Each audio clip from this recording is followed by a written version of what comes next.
sympathy. Cold to cold, now it's getting deep. I ain't got what you say you need. You're the loudest in the function. Who's gon' mess with me tonight? I can't hold you till the morning. I can't give you what you want. I can't give you what you want. 'Cause I don't have it. The sun in Shanghai willing. Give it up, ain't nobody worth our problems. Ain't shit between us, you can't stay till the morning. You can't get $1 from a stock, I could watch it. Now I might go ghost before she make toast. This ain't what I want and I feel it. Why am I supposed to know what you want? Yo, we ain't that close, I'm leaving 'cause you're the loudest in the function. Who's gon' mess with me tonight? I can't hold you till the morning. I can't give you what you want. I can't give you what you want. 'Cause I don't have it.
There we go. Now I can speak. Trying to apply some pressure. Buzz scoped in, pushing over towards Street. It's a falling as Karan is looking for it. Karen was nuts yesterday. Got it! This is something. Committed position now. They're really thinking they're trying to back out of this one, but they don't take Information. Hello guys, my name is Jason, aka Forsaken, and I play for Team PRX. By beating my brother and we went to the finals. My brother used his ulti to defuse the bomb and it's like really make us a bit mental down. That round is really important for us and we just lost because he just defused with the 200 IQ, always W gaming, so I think it doesn't matter for us. Yeah, I mean, yeah, for Genji, I think they're looking really strong with the new member.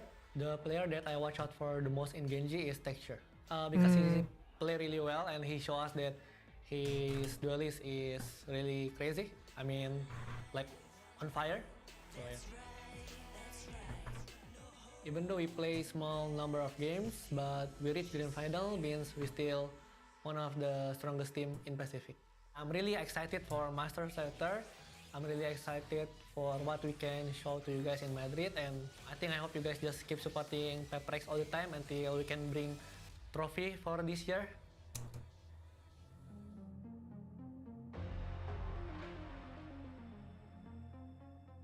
안녕하세요. Meteor. 젠지에서 활동 중인 메테오 김태우입니다.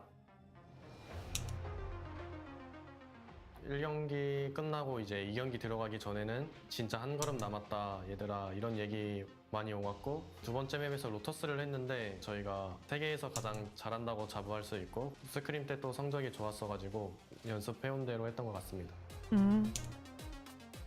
썸띵 선수가 가장 견제되는 것 같고, 항상 썸띵 선수의 플레이를 보고 있으면 감탄밖에 나오지 않아서 썸띵 선수만 조심한다면 저희가 충분히 이길 거라고 생각합니다.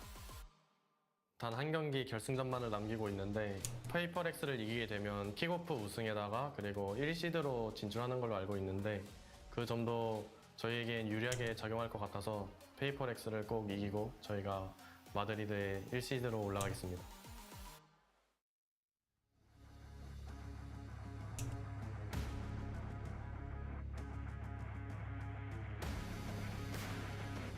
The defending Kings of Pacific are looking to retain their sovereignty.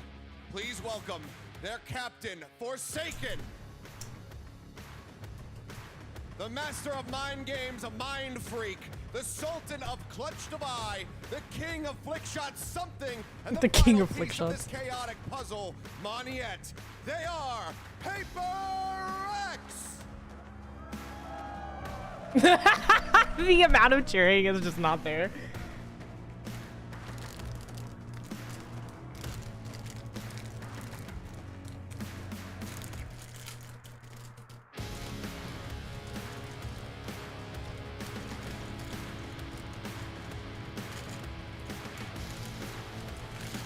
Oh, they're going around the whole place.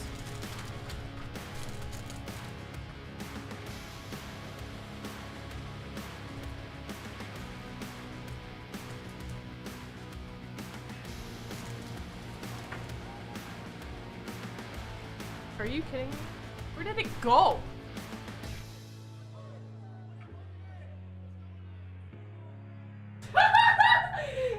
English!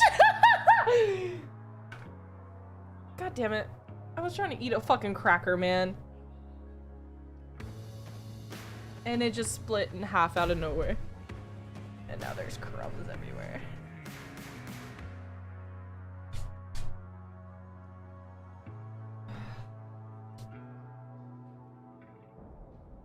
God damn it, I was just trying to eat a cracker, man. Fucking biscuit.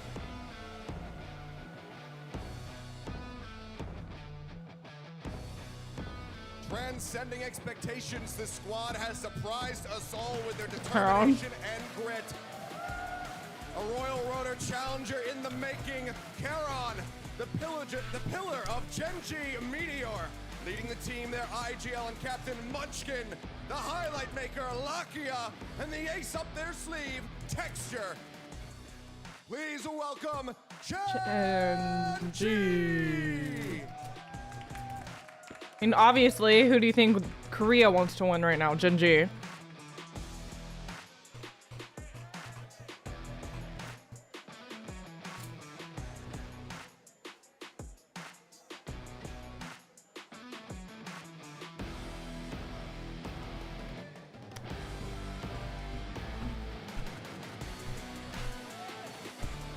They really went. So you're gonna go around, you're gonna give high fives to everyone that's here. And that's what you're doing for your walkouts.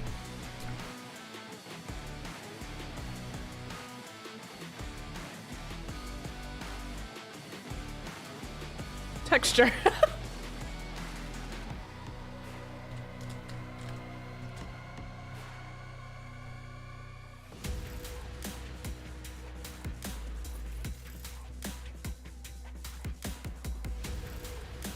I honestly think the coaches have the best walkout.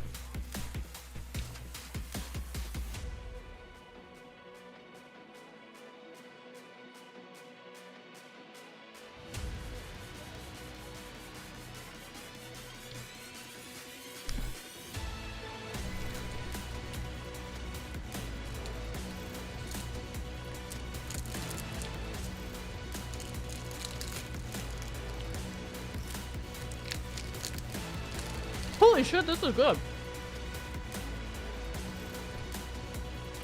Should be good with milk.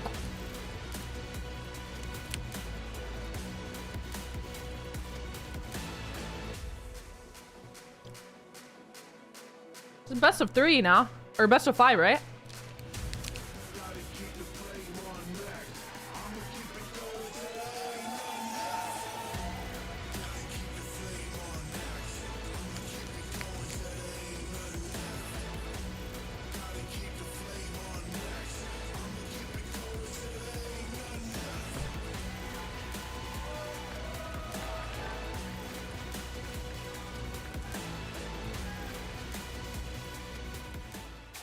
as we have both teams here, we'll begin.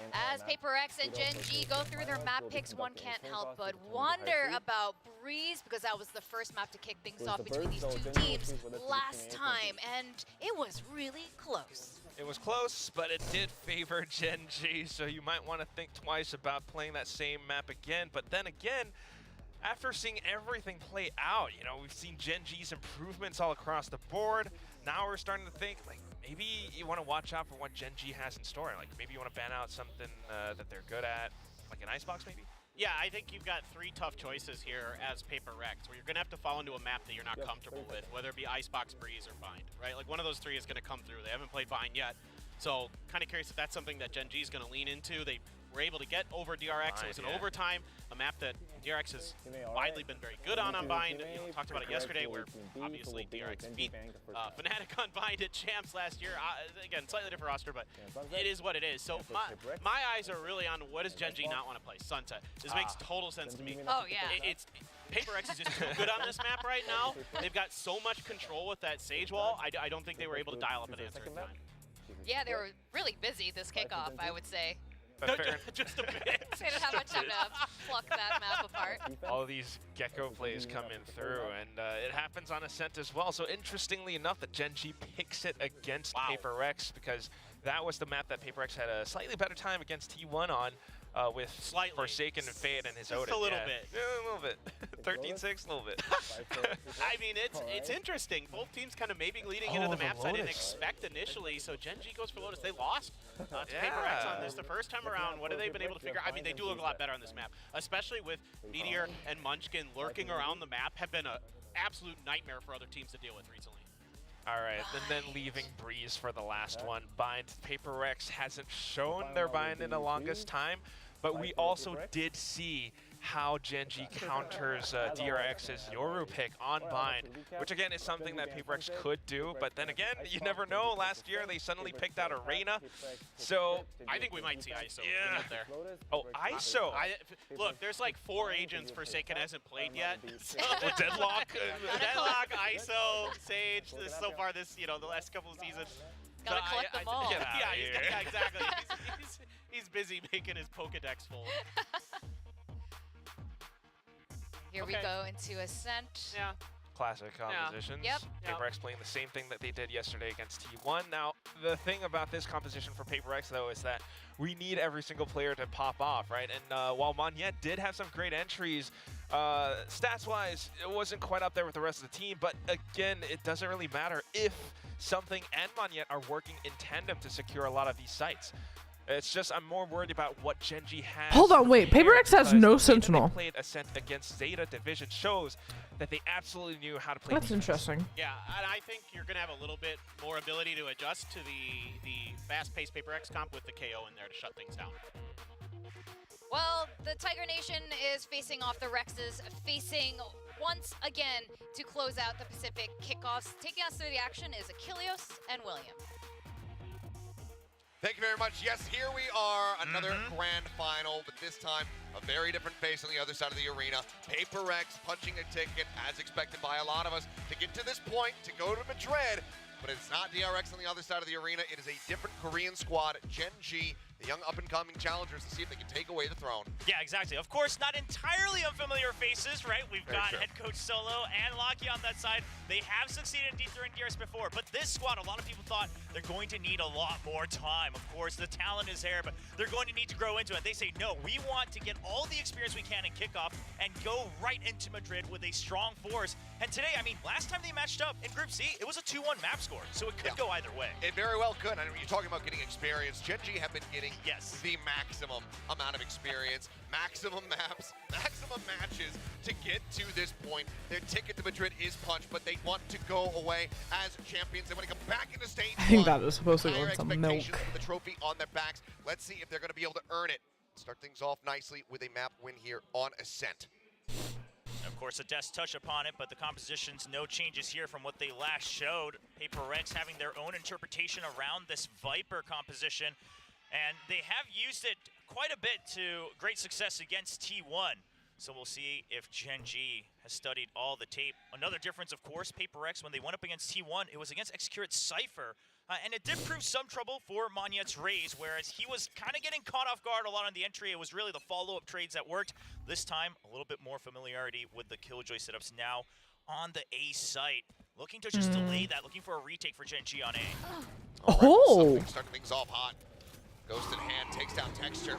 That tip of the spear, taken out. Meteor as well being tracked. Meteor is being fucking chased. A bit of damage there. Meteor, the classic, swinging out, does a bit of wow. peek from Forsaken, gets the one tap. Meteor goes down. Oh my god. Kills, Munchkin will fall. A bit of a timing mismatch there. I mean, Meteor, he did his best to hold on to main and even popped the Nanoswarm before he went off, as you see. Something is still alive there? Considering the health. Karon just having to back away. Or take back around Lakia. And ever so familiar back this time. No rifle in hand, can't get the It's been a long time since I've last watched PRX. Holy shit, just that first round, I'm mind blown. Knowing when to keep up the tempo. As soon as they get that contact, they understand that it has to be weak. They got the first skill. They want to push through. I mean, you know it's the Jet peeking out, then you catch sight of the Killjoy. You just want to run through and make sure you destroy everything before backup arrives. So it's a matter of Gen G just maybe not expecting the entire force to follow at full tempo speed, full running all the way up mid. Cheeky force buys him again. Karon, trying to just go for a bit of a tempo TP up. Try to catch somebody off guard, but they swing the corner instantly and he is taken down. Yeah, we got to keep in mind that this screen right now is really set up to try to disrupt mid. So Gen G trying to wonder if that was the case. No, it's a fast push into A. The Prowler in, Lockett gone. Texture having to dash back to try to get some headshots. Oh my god. Pulling his attention. That Monyet picks up a 3K. Looking now for potentially the 4 as Meteor goes down to 15 HP. Jesus Christ. Ahead, a 4K for Monyet, and I gotta say, this is the hottest start that we've seen from him thus far. Yes, I mean, we saw it in the win contribution graph as well. Monyet not really being a big part of the round wins that PRX has gotten. That's not to say that he's not necessarily playing his role. We see whenever he's playing this Raze, his goal is to just create that space, create those angles, create those trades for his teammates, and no better teammates to have for that other than this squad on PRX. Of course, always good for that follow-up kill, and now the Forsaken Odin right from round 3. Oh my god. Well, Lucky also has an Odin. An Odin round 3, that's crazy. Over there towards B. See a slight creep up from Mind Freak working his way into B main. Munchkin eating some damage there. Monyet just gonna be sitting on the boom bot. No one's got situated there in Wine. Get some one step closer to that Thrash. And they could try to bring that back over towards the B side as well. I mean, PRX, they've already accomplished their mission here in the very beginning of the round. Disrupt A main control. That keeps them guessing on the A side. And now you can shift your focus. Lakia doing the scouting, Meteor doing the killing. Good opening kill to be found here for the side of Gen G as they look to get themselves on the board in this bonus round. Clock running down below a minute now. Seems like ultimately PRX do want to end up over here on this B site. Alarm bot giving that early warning here. Yeah, but without the full 5. Slowed down just a bit, trying to set up for the pinch from main. Prowler, wingman sent out. Lakia able to find another kill here on the B side. Meteor as well. Nanoswarm taking down something. Monyet will fall. He manages to find a second elimination. Spike down. Can be retrieved, but now finds himself in a position where you have to ace clutch. Tap on the spike, see if anybody's close by. Hear that it's not held. Yeah, he's more focused on taking down weapons rather than the spike. Now he's going to get closer. He does have a showstopper online now. But as he swings out behind the box, Munchkin will be able to take him down. So only 2 players lost. Gen G retained 3 weapons and get themselves on the board. Yeah, one of those rounds where it doesn't feel so bad for either side. Lakia playing heroics there with the Odin, just making sure that PRX can't play their classic W gaming style. Meteor with good coverage too, all the way from backside, or rather towards their spawn, able to create that crossfire. Of course, a lot of delay on the Nanoswarm, even picking up the kill onto something. Not quite sure what happened there. But this is, I mean, all the way through the paranoia as well, just knowing that you have the crossfire ready to go. Nice. Keeping things nice and calm for the time being, but we saw yesterday just how rowdy Gen G can get on that stage. Yep. A couple more wins, I'm sure that we're going to be seeing that energy spiking up. For now, has been a slow start for the likes of Texture as well as Karon. He's over it. Going to get Oh. Texture up on the top. They didn't quite catch the fact that the Jet had flown right over the Thrash. And this seems to be something that Gen G has kind of read through. PRX, whenever they get that Thrash on any map they use the Gecko, they will use it right off the bat just to get some map control, and then they'll happily rotate to the other side. When you have that updraft, you can really fake them out. Still double stacking in this position and Texture. Wow, Texture. Then he wasn't on the board, now finds himself with 2 kills. Mind Freak pushing in from 3. How are we going to be able to find 1? Fragment nade coming down. Does take out Munchkin, but he's quickly traded by that Showstopper. But Texture now Texture, wow. picking up the 4K to tie things up at 2-2. All he needed was a bit of setup in this round to get that first kill, and then he gets going. You love to have a duelist like that. I love the setup that Gen G brings against this Thrash. Obviously, we've seen plays like that before, not necessarily against the Thrash, but this is perfect because the Gecko only has the vision through that Thrash ultimate. So once it ends, you're kind of wondering, did that play happen or not? They tried to time the pinch in with the Showstopper from Link, but Texture's just ready for it. He's just playing like he's streaming from home. And there's the energy we were talking about. Still an investment coming in, though, for PRX. Stingers, and this does put a couple of the players quite low on cash. Yeah, this, I mean, it really has to be considered a bit of a force here on this 5th round. You don't win this one out, you're gonna have to reconsider some of those broken buys in the future. That's your point, gonna be very nicely timed to find pretty much everybody on the side of PRX. 3 players gonna be caught on that as they try to push their way through, but through the smoke, Munchkin just gonna be able to find Forsaken, not force off the angle fast enough by the Molly. Now spotted here at back Gen. Nade coming out, flash is being sent. Monyet going on the hunt, but doesn't want to push into his own nade too much. Texture swinging out, finding one. Texture. Forward, catches Monyet over at Gen, and now it's all onto something. He just won't stop. I mean, he just knows that he's meant to be the one picking up all these frags. Munchkin just buying time, gives him the call that they saw. Damn, Texture? Another 4K for Texture. Back 8 to kills back. in 2 rounds. What an unreal catch-up. He saw Monyet topping that chart, and he said, I'll be there. Now he is. 3-2. Wow. Gen G in the lead, and it looks like already a timeout call getting ready to come through. I'm not surprised, especially with the buy that we just had, but Munchkin just spraying through the smoke. I love that because we're seeing this change where teams are trying to get as close as possible into these sites before they start their actual execute. So really denying that possibility. After the first one, he's like, oh yeah, this feels common enough. Just calm down on the 4K. And there we go. PRX, Alex wanting to try to slow this down a little bit, maybe slow the momentum from Texture as well. Yeah, I mean, you have to consider the impact that timeouts can have outside of the server as well. Sometimes just one player is heating up too much. We've seen coaches talk about it time and time again. Alex has showcased it time and time again, even in this tournament, back at the AVL as well, when Side Player was just popping off on that Sunset map, just calls the back-to-back timeouts, really slows down the tempo. Now, Gen G, they've been on the receiving end of this against multiple teams even throughout this kickoff. And given the energy they showed on stage, I don't know if it's going to be enough to cool off the primary duelist in Texture. I mean, he's just been so consistent. I mean, maybe a handful of times those first couple matches that we were seeing from Gen G where when it did go to that map 3, he and Meteor would slouch a little bit, but the rest of the team was rising to the occasion to kind of try and compensate for that impact. But, I mean, after yesterday, it was just steamroll the whole way through. Yeah, the fact that they even feel comfortable enough to kind of tell each other that, right? It's just saying, I'm having a tough time this map. Someone please carry us through, and then I'll get right back into it in the next half. Comms like that, you love to hear from a team that had so much trouble finding the right ingredients around themselves as players. Okay, well, Forsaken bringing that Reign of Terror to an end as Texture does get taken down, 0 point to 9. Sees a bit of that utility, spotting out 3 players. Mind Freak still lurking around outside of B main, just tucked away. The drone won't be able to spot him. And this has to be, oh, they don't spot Meteor. This is huge because the pinch might get slowed down Oh, by the go far Killjoy. enough, but yep, got enough damage across. Wow. Going to be taken out. Alarmbot trigger might have actually caught him as Charon going to be able to find 2.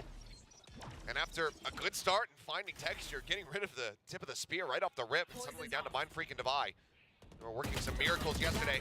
If they deliver some more, well, the answer is going to be no. Devi just stuck out here outside of A main. And this is the trouble that PRX is going to have throughout this match as Munchkin gets another kill through the smoke once again. The 0 point didn't even go off. Yeah, he was just ready for it. He's just ready for a reaction with these pre-fires. I mean, this is where that experience comes in for someone like Munchkin. But Gen G, they're no slouches when it comes down to these 1v1 duels, so PRX can't just get away with trying to create a distraction one side and then just push as one force step by step into another area. They're Damn, Karon. They're going to have the aim to fire back. I mean, Meteor hiding from that Prowler was everything. Just bigging up each other on that team. I mean, some wondered, including myself, if the players would kind of get along even, given the history they have and the egos they might have from the pride that they've built up throughout their careers, but they are getting along just fine. Seeing them around the studio, just hanging out, and oh boy. Don't think they would have spotted him just yet. Mind Freak still does get tagged, down to 25 HP. He's gonna rotate back around towards Gelato, joining with the rest of the squad, and potentially we'll have to hand off that Guardian to somebody that's a bit sturdier on the HP bar. Yeah, and the anchor here from Karon. The Paranoid buys just enough time for all of backup to arrive. He doesn't get in, but he's get dizzy, but now he backs away and the kills start flowing. Karon goes down 3! All they can get so far is just the one kill onto the enemy Killjoy. Mind Freak, the player getting tagged up right off the rip by the operator. His last one standing.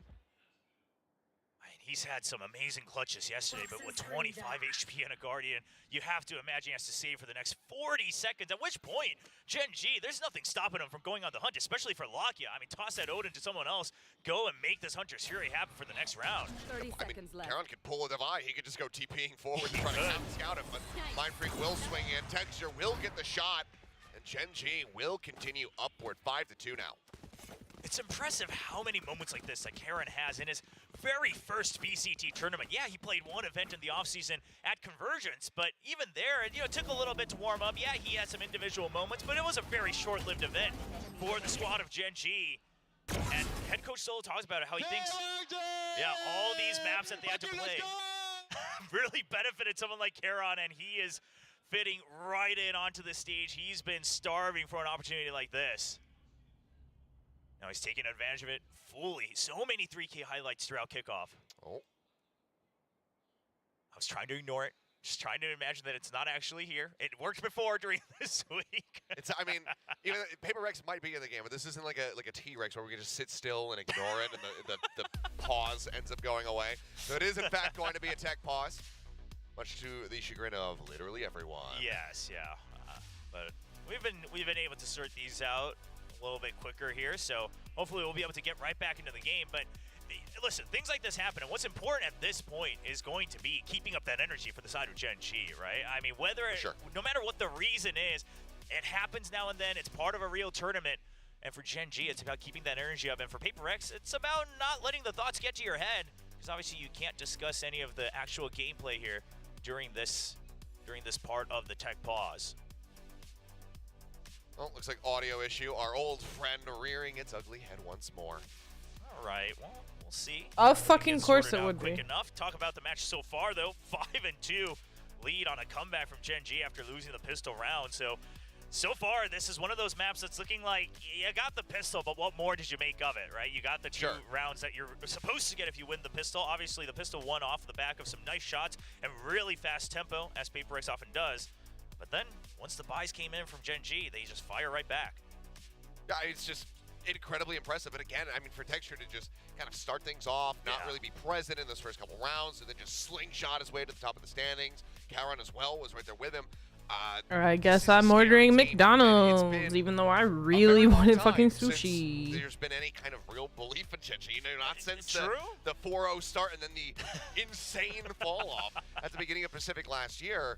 It was just like, oh, okay, this team peaked early. Yeah. And there's no hope. Okay, now they're bringing in Solo. He wasn't able to get much done when he was coaching over on Damwon, Lakia. He wasn't able to get through some of the matches that everyone expected that he would win at Ascension. Yeah. Is this going to work? They have Karon. Who is this guy? But I mean, they have made their names known. Yes, and I was part of that group that was doubting this team. I mean, sure, a story of redemption sounds great, but that's all on paper. I felt like maybe all of them had enough chances, and now I'm proven wrong, and I couldn't be happier about it. PRX. See if they can get themselves back into this game here in round number 8. Operator, of course, still in the hands of Textures. He is just aggro pushing out. Ooh, goes for the flick. Can't quite get the connection, though. This time, Mind Freak getting away unscathed. Yeah, but something like that really puts a damper on Paper Rex. They're going to look to really flush him out of this position. Are they ready for the Odin backup, though? Prowler comes out. Prowler coming in, and yep, Lakia not able to find the kill. Gets a good amount of damage out, but otherwise will still be standing. Haunt going up in towards the window. Cloudburst going to be slapped down. He does get caught, but Karen's got the covering fire here. Back ramp, put up the kills. Blind Freak pushing forward, gets the headshot, opening things up a bit. The Meteor here in the footsteps, brings up the smoke, able to find one, but it's quickly traded by Devi. 1v2, null command. Not impossible here for the side of Munchkin. Devi, though, could reposition if he so chooses. Yeah, but something is low, and considering that that op might be picked up, Munchkin surely goes for this. I mean, you look at the creds and everything, you have to. And if it's Munchkin, there's absolutely a possibility. Here's more. The second Thrash. The other Thrash, but 0 point. Going out to interrupt, and it does. Just in time as well. Stops it in its tracks before the dive can come in. Flash sent. Waiting for a peek out. Spectator bug there. Yep. Pushing Trying to forward, find the trying to 1v1s. flush him out. Swings to the Wow. one side, but can't transition back. Munchkin making it damn close, still making it costly, but Paper Rex will be able to break the win streak. Barely so, though. I mean, yeah, off the back of the Thrash, sure, a nice triple swing to take out what they thought was the Operator. In fact, it ended up being the Odin and the Sova. But then the Thrash, I mean, you get the Detain onto the Jet, and Karon's just there for backup. What a guy to have as a bodyguard for the side of Texture. And Meteor, I don't mind the timing. He's trying to just make sure Texture can stay alive for just a bit longer. Misses, obviously, the kill just fast enough, but he's dwindling the numbers down for a potential clutch. Straight back into it. Late storm push out. I can't order anything and I'm Here sad. on the side of Gen G. One already popped as the knives are in. Texture rushing up the top, and he mows down two. Something finally able to get the punish. The Hunter's Fury as well, crashing in as Textures are going crazy right now. Doesn't manage to find anything else, but still is a 2-for-1 trade up here for Gen G. They don't know about this. Mind Freaks lurk. I mean, surely you have to know. Paper Rex, they've been lurking so much this entire tournament on any map they're on. Munchkin, I mean, he's just shoulder to shoulder basically with Munchkin. He was just sat there top mid. Mind Freak slides his way in towards Street. They are very well might think that this is protected. Devi looking to TP forward to Lakia over on the corner of Dizzy. Not soon enough. He ends up. Wow, Lakia. Lakia somehow survives, gets the kill, and Gen G just taking that momentum right back out of Paper X's hands. Oh, and I'm not sure if it was just spam through the smoke or what, but that seemed a bit disjointed even for Paper Rex on those swings out from the smoke. Chilly, as well. cold. I think waited to get the info, but I don't have my good. blanket, it's in the dryer. Fast 180 from Texture for the anti-flash from his teammate. What a start for the team, and that should be the next timeout coming out right off the bat for Paper Rex. I mean, we saw this just yesterday, you know, on that opening game, a split, Paper Rex needing to use both timeouts in the first half. And yeah, they went on to win the map, but I mean, it was multiple overtime resets, and it was damn close. This is a very bold attempt here from the side of Alex, but he's just not liking what he's seeing. This hoodie is not gonna help though. I need something for my legs, but I have nothing for my I do legs. appreciate the style of timeout from Alex. Really just, as soon as he has enough to say, he calls for it. You can see he's not stopping. He's not missing a beat here. I'm surprised it hasn't rained today. It looks like it's going to rain. Is it always going to be the safest and wisest way to call timeouts? Maybe not. But if it works for your players, and if you have trust that in a best-of series that's going to be a long haul, that you want to correct things as soon as they go wrong, then I don't mind it at all. The real question is Gen G, their timeouts have been quite successful this tournament as well. I had my doubts on the coordination between Solo and HSK. Of course, Solo joining a bit late into the offseason. But so far, they seem to be on the same page. Bricks with another weak buy here. That's Hero Rifle in the hands of Devi.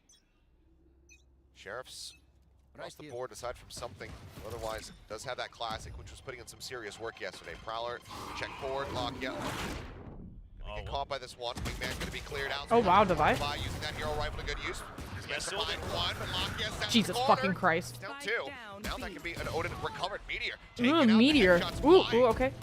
Oh, Karon! Still anchoring here on the site. Karon is nasty with it. Forsaken grabs a Phantom. He has the spike in hand. Question is, where's Texture?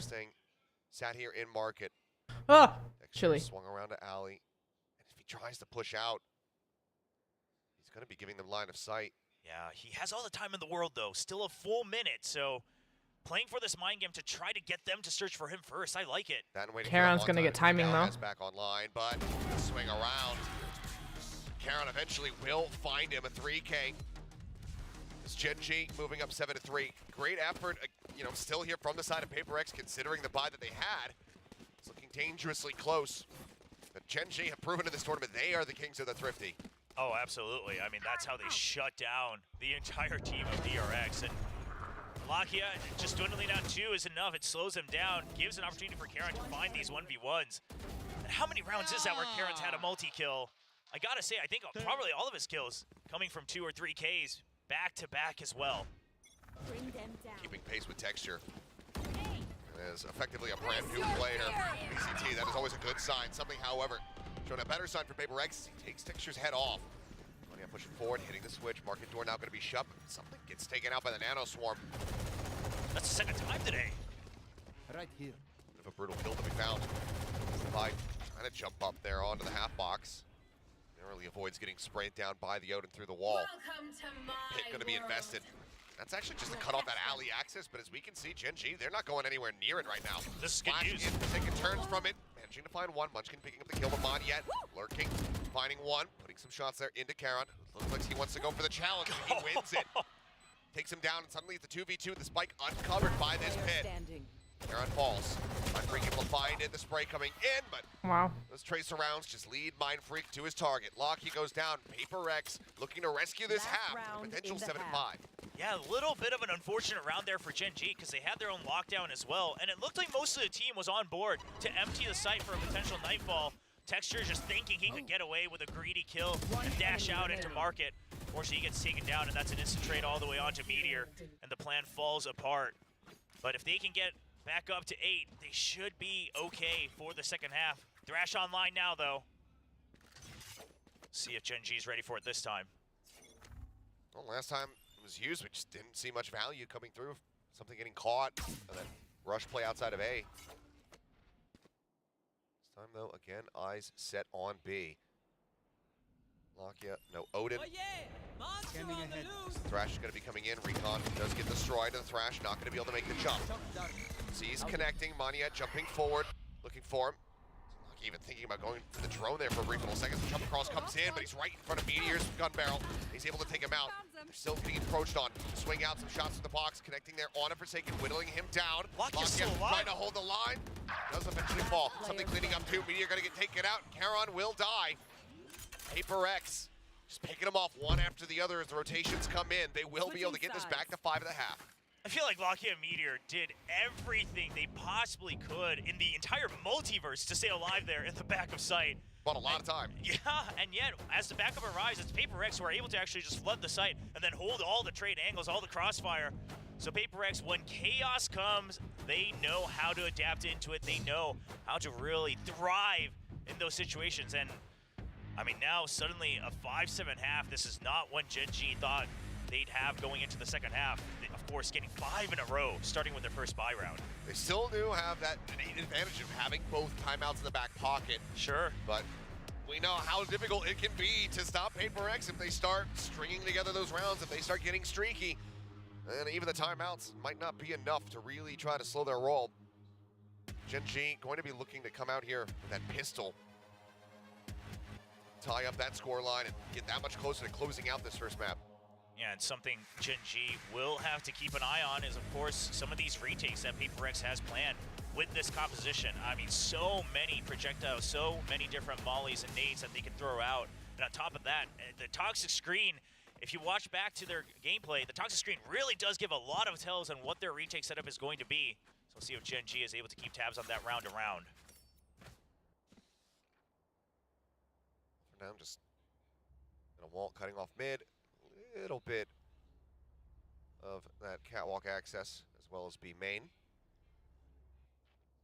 Yeah, just trying to really funnel them in to the A site, really, if things go their way for the side of PaperX. And if it is a B hit, still a lot of options to delay, even without something like the Killjoy, just with the fact that you have to go through toxic screen 2-3 times. Third sent out, Texture pushing down.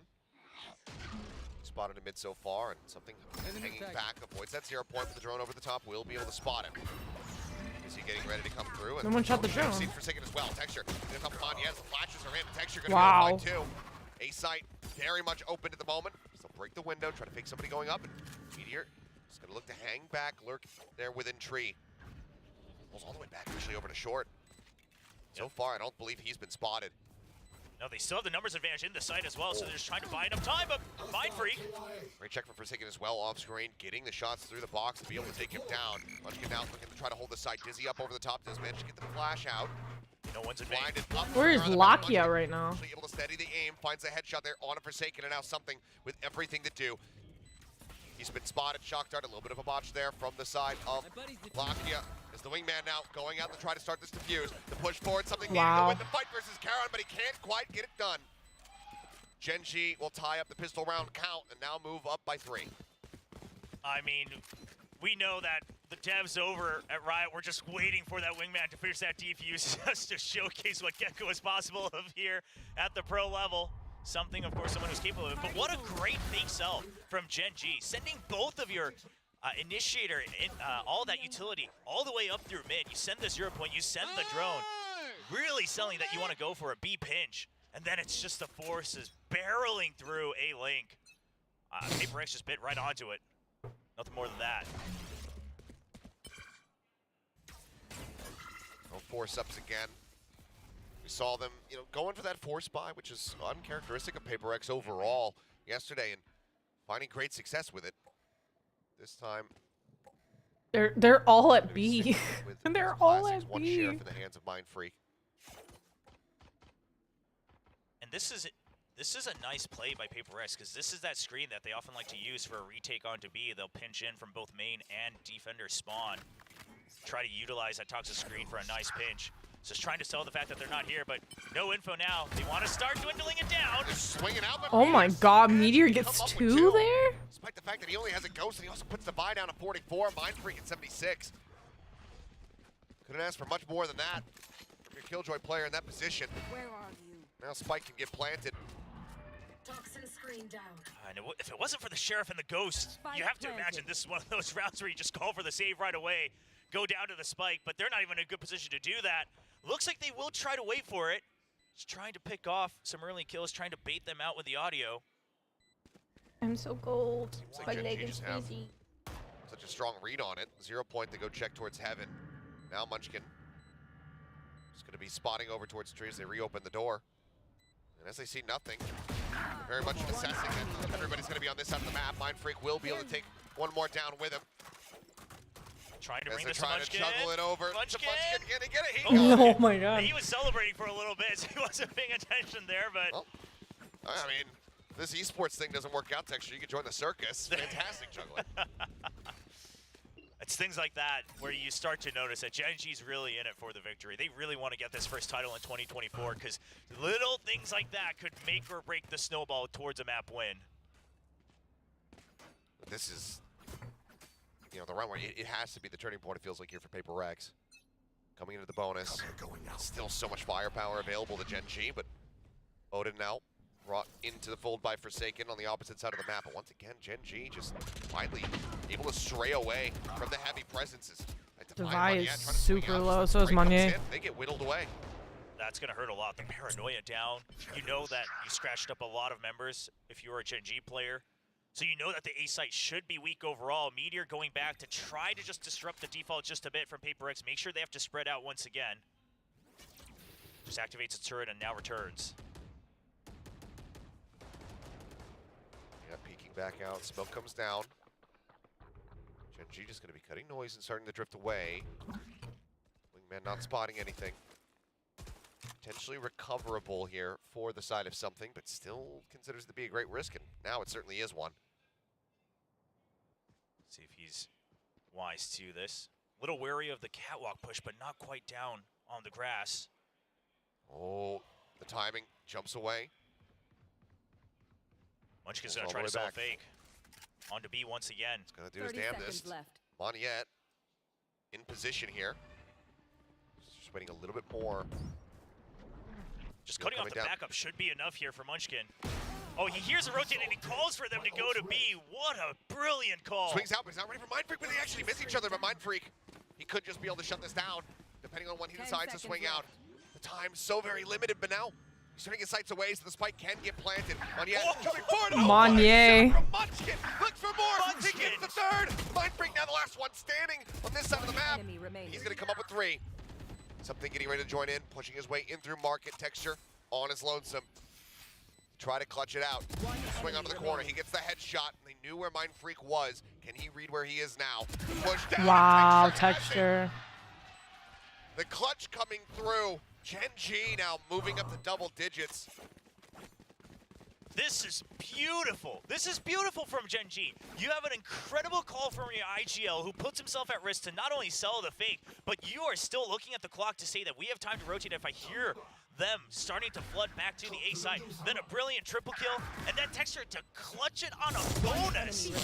This is everything you could hope for. If Gen G doesn't close this map out, I think these players have plenty to be upset about because this should pretty much spell the end of it. Oh, for sure. I mean, Munchkin just beautifully serving that one up.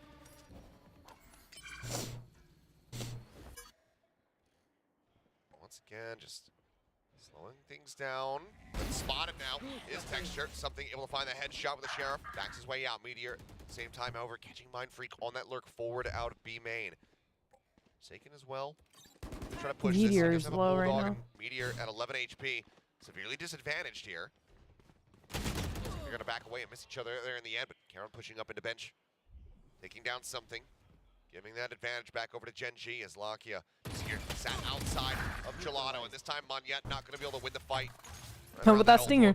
Yeah, they should be able to go over to B. Meteor heard the exit from B main. You got the kill in mid as well, so you know that Forsaken was pretty pressured on the B side. Great timing from Devi, swinging out right before that ping would come down. Catches Lakia completely off guard. Finds the punish, keeps things close, as well as recovering a weapon.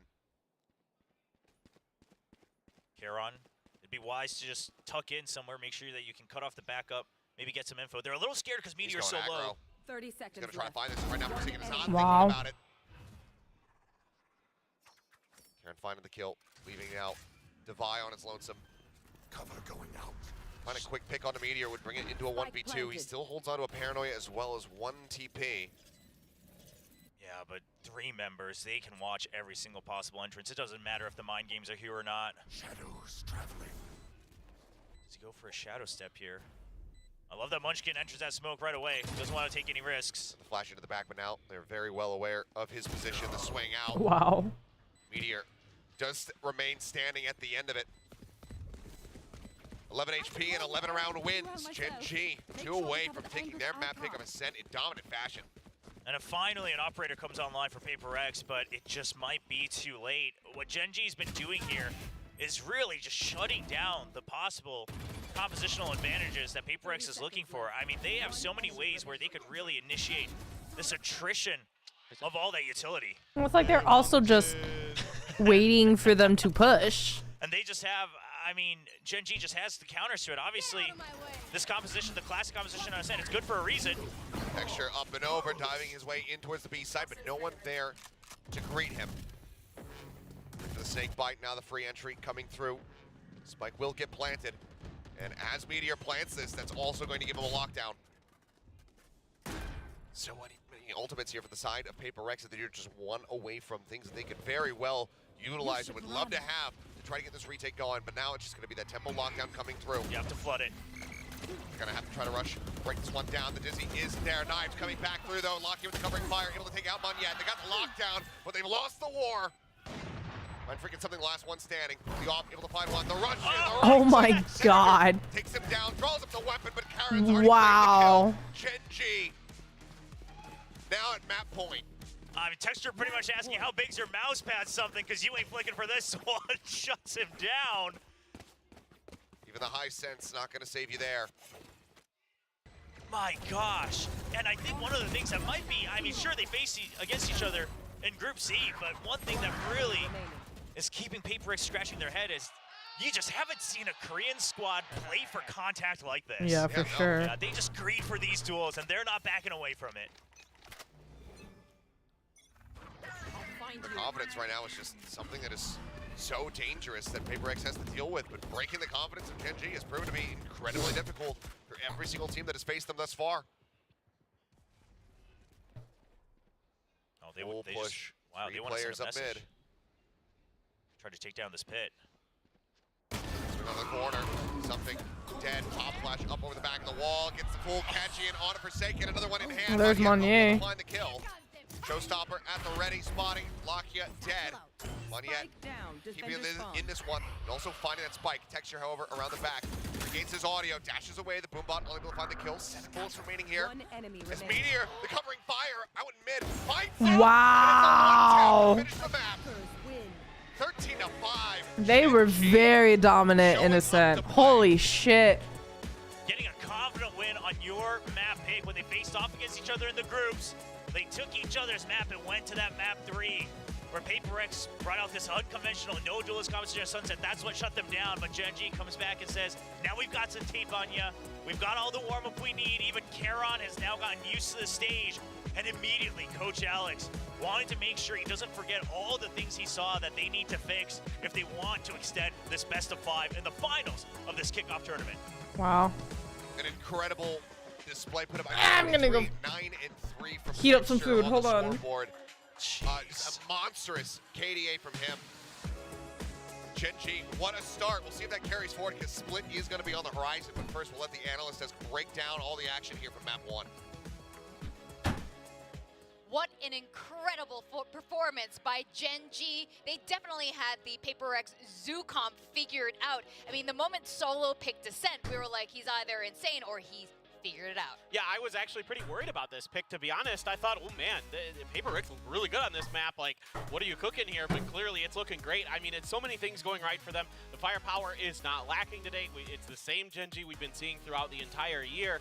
And on top of that, you're getting some of this, like, mixed style of Gen G. It isn't that standard Korean style, especially with players like Munchkin there, who are just pushing their way through to the spawns of his opponents and just tearing them apart. That round is like, it's reminiscent of what we saw in PRX versus EG in that Finals of Champions. You know, these deep lurks that PRX somehow just doesn't quite expect, especially down mid.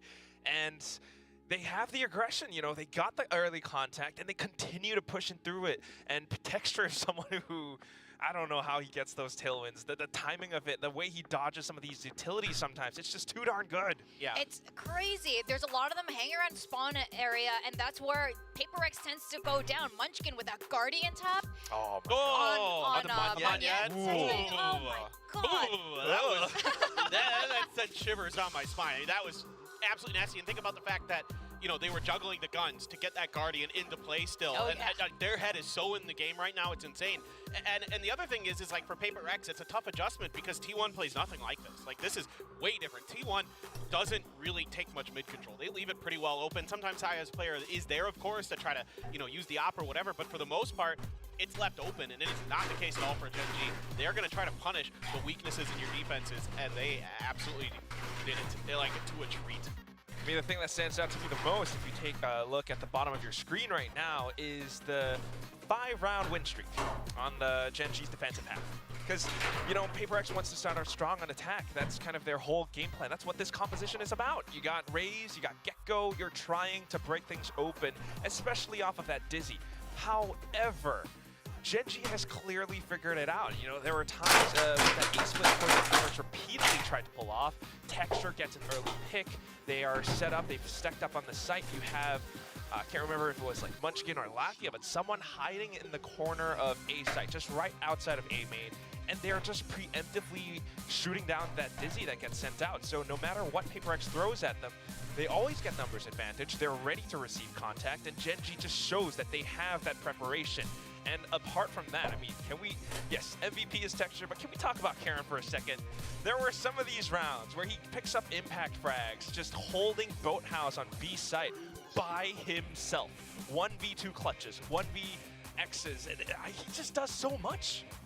He's so confident right now. Solo was saying in his interview, because of all these games that have been happening, in a way, Karon has leveled up, and he's shaken off a lot of the nerves. When you're playing through that many games in 1 week, by the time you get to this one, you're probably super warm, and, you know, nothing's going to throw you at this point. Yeah, and Alex touched on this in his pre-match interview, where he was saying, like, sometimes it's a blessing and a curse to have to play that many games. Like, on the one hand, your opponents are going to have a lot of tape, and that's where PRX has to lean into, right? They have to say, we have an idea of what they're going to do. This was different today. This was a Gen G that I haven't quite seen just yet. But also, on the other hand, your opponent's going to be warmed up. They're going to be comfortable on stage, especially with a rookie like Karon there, able to get that experience under his belt, to really understand what it's like to play in front of a crowd, to play in front of tens of thousands, hundreds of thousands of people online as well. So this ability to get Gen G this far with their just determination, their mental grit, things like that are really starting to pay dividends. Now, I do have to bring up texture. Paper Thin, you've been a long time believer of the texture jet power. Preach to us. I'm the preacher. Yes. I mean, I'm trying to think of a way to put this because I have been asked many times who I thought the best jet in Korea was. And mostly I leaned toward Buzz because of his ability to be so stable as an entry fragger. But the thing he was always kind of lacking compared to Texture was his op. Texture is the complete package. He has explosive plays, he has steady plays, he can do a lot of different things well for you, and his operator is top tier. So this guy is so fearsome to deal with. He can set up individually for himself. You saw that top mid play where he turned that flash and came and got that double with the Blade Storm. I mean, things like that he's able to pull out, taking a page out of Something's book, to be honest. We saw that last year. So, like, those kind of plays that he has in the bank, on top of playing pretty well off of his teammates, and his teammates support him. We saw a lot of teamwork, you know, in that final round. Meteor there swings into mid to cover him from market. Things like that really working well for Gen G. Yeah, I mean, is Texture really the make or break here? I don't know, because they've all been playing fantastically. They've been able to read all of Paper Rex's maneuvers. They're swinging from side to side. Basically, they figure them out. Like you mentioned before, right? You know, Texture, I don't know if he's exactly the make or break. He is definitely the star fragger right now. But there are those games, even when he struggles a little bit. Maybe like he's like, I don't feel good today. I'm a little bit off. But then he tells his teammates, and they all step it up. That's the craziest thing, because that culture difference from like some of the other Korean teams and how PaperX operates even, there are some similarities here, and they all definitely feel like they are close to that finishing line. They can taste victory, and I think that's something that gives them this extra boost, this extra surge of confidence. And Gen G is really hungry today. Out of all days, today, they are the hungriest I've ever seen. Texture is hungry again, and you know what happens when Texture is hungry. He gets a lot of kills, and he has 4 more maps to get through. Maybe even less at this point. Well, the next map, I mean, the triple duelist comp? Sure, why not? Sure, why not? I mean, look, it got over the line yesterday. I mean, if it isn't for a few key moments, right, that could have very well gone T1's way. So, and now you have to look at what Gen G is able to do. You have to start thinking that T1 probably right now isn't as strong of a team as Gen G. And not just because of the way this map went, but because of how this whole season has gone so far, in that just the ability to adapt and be explosive and things like that. T1 is a much more stable team. They're a very fundamental team. This Gen G team doesn't really scream that to me. They're screaming, we are going to take duels sometimes, and we're going to win. But we're also going to adapt on the defender side. You know, the early contact plays that they tried in the pistol round and the follow-up against PaperX didn't work. Immediate adjustments came in round 3 and got them that 5-round win streak you talked about. That's one of the biggest things, you know, about this Gen G right now. Yes, we've seen PaperX. They got that triple duelist. Very interesting. Maybe they cooked it up like 1 or 2 weeks ago. That's what they said in the interview. But Gen G, we've only seen their split once. They played it against RRQ in their opening games against in Group C. And they had this double duelist composition. Meteor on the Jet, Texture on that Raze. And it wasn't the best game for Texture. They actually lost that map to RRQ 13-11. They really struggled on that attack. But the thing is, RRQ had a more, you know, traditional composition. They had that double controller, so I think that's one of the main factors why. If PaperX plays triple duelist against a double duelist, how does that work on defense? You know, you have to really think about how you want to make use of that Yoru, and I'm not too sure if they are going to do the same thing again. Yeah, I think if you're assuming, if you're Gen G and you're assuming that PaperX is going to lean in to that triple duelist again, I wouldn't mind seeing something like a double sentinel here from the side of Gen G, something to really shut down some of that firepower, to utilize those gaps in the abilities. But it is going to be the same thing here for Gen G. They're still going to use that double duelist, so triple duelist though on fucking PaperX. Like, it's really tough, of course. You know, with the short amount of time and the insane amount of games that Gen G has had to play. Triple duelist for PaperX. Let's see. Let's do it. It worked. It did work, but what really makes a duelist effective is confidence. It is so important. And right now we could see Texture was definitely feeling it. Every time the cam was on him, he was screaming, he was singing, he was looking happy. He did at one point, but he got that like 3K. Paper Rex, they need to feel confident. You have 3 duels. You have no confidence, that's it. All right, let's go into our second game split over to our casters to take us through the action. I didn't bring my water. Thank you very much. Yes, here we go again. Ladies and gentlemen, if you weren't tuned into the matches yesterday, first of all, what in the hell were you doing? What were you thinking? Missing out on those overall blowouts that we had. But you missed the triple duelist debut from Paper Rex, but that's okay. They're bringing it out for you once again. The question is, can they get the win here? Yeah, and now starting on the attacking side as well. So Gen G, they've been banning it since that tough loss against RQ, 11-13, as the desk touched upon. Now they're bringing it back. Now in that game, their defense was, you know, by miles much stronger. So trying to just get a head start here on the rounds. And guess what? Paper X, they favor the attack here with this composition as well. All right, for now, nice and quiet over here at B. So they get into some very deep positions. Flash held at the moment there from Locky as a nice interrupt on the plant comes through. The rush back out. Divide able to find one yet with 2. Meteor up in heaven. Wow. Finding 1 before getting taken out. Amazing fast hit coming back in here from Paper Rex is suddenly Munchkin, the last one standing with just a sheriff in hand. He's looking for some kills, looking for anything here, but with another paint shell as well as everybody hounding him down, he will fall. Divide the only casualty. Paper Rex will once again claim an opening pistol. Yeah, I thought Gen G might just be going for the delay there with the paint shells and then take that time to clear out back alley once more, but they kind of initiate the retake immediately, and that actually favors Paper X as they've already gotten off of the spike plant. They still have all 5 members available. Still good positions from within the site. So Gen G, we'll see if they kind of reconsider some of those timings, because we know how crazy Paper X's post-plant situations can get, especially with Forsaken Juru. Meteor still going to be picking up that Marshall. He's on the jet. Very standard eco buy from him. Otherwise, Charon ready for some close contact, but something swinging in the corner. This is one of the things that we saw he was so damn good at, was shutting down side player snipers, swinging quarters with his Vandals, and finding the headshot instantly. So he does it once more here to start off this round. Mind Freak hanging back will take a bit of damage, but finds the elimination there on the Lakia. Now with Charon making his way over, I think he's going to have to take Lakia's gun, because shorty on the retake probably not going to be the best thing. Yeah, good backup from Forsaken as well. So we see that Mind Freak's pretty low, and you don't want to lose those rifles. Wow. So Forsaken going down with the Sheriff is fine. You still have 3 rifles that you bought up. Want to try to keep that in play. And Divine hears that. He's ready for the quick kill onto Charon. That's 2-0 lead for Paper X once again. That it is. This is where we saw the turnaround and the streak beginning for Gen G. So Paper X, see if they're going to be able to clinch this conversion on the bonus round, or if Gen G will be able to get themselves on the board. But really nice hot start there from something. Mind Freak with fantastic anchor, just not allowing them to find any presence around this ramp. Yeah, given the compositions once again, and Paper X, the record that they had in yesterday's game, I gotta imagine they have to be looking to throw something out of the book and get this bonus round conversion. You want to get as many on the attacking half as possible. Does it again. It starts with that. He does it again. Damn. Swing main, kill player, over at screens. Should have heard the footsteps. Starting things off 2-0. Meteor just around the corner. Lakia swinging. They're going to try to double face here. As, yeah, it's not ready for that swing to come back through. It's going down. The rest of the team rotating over towards B, where Charon's still going to be sat by just kind of dodging around that Trailblazer a bit. Oh my god, he actually did. Yeah. Anything at all. No peripheral vision on the dog, I suppose. Forsaken, but that outlaw to use does manage to find Charon. Texture up and heaven, however, will be able to trade one back. Mind Freak very quickly replies with a kill of his own. Push out.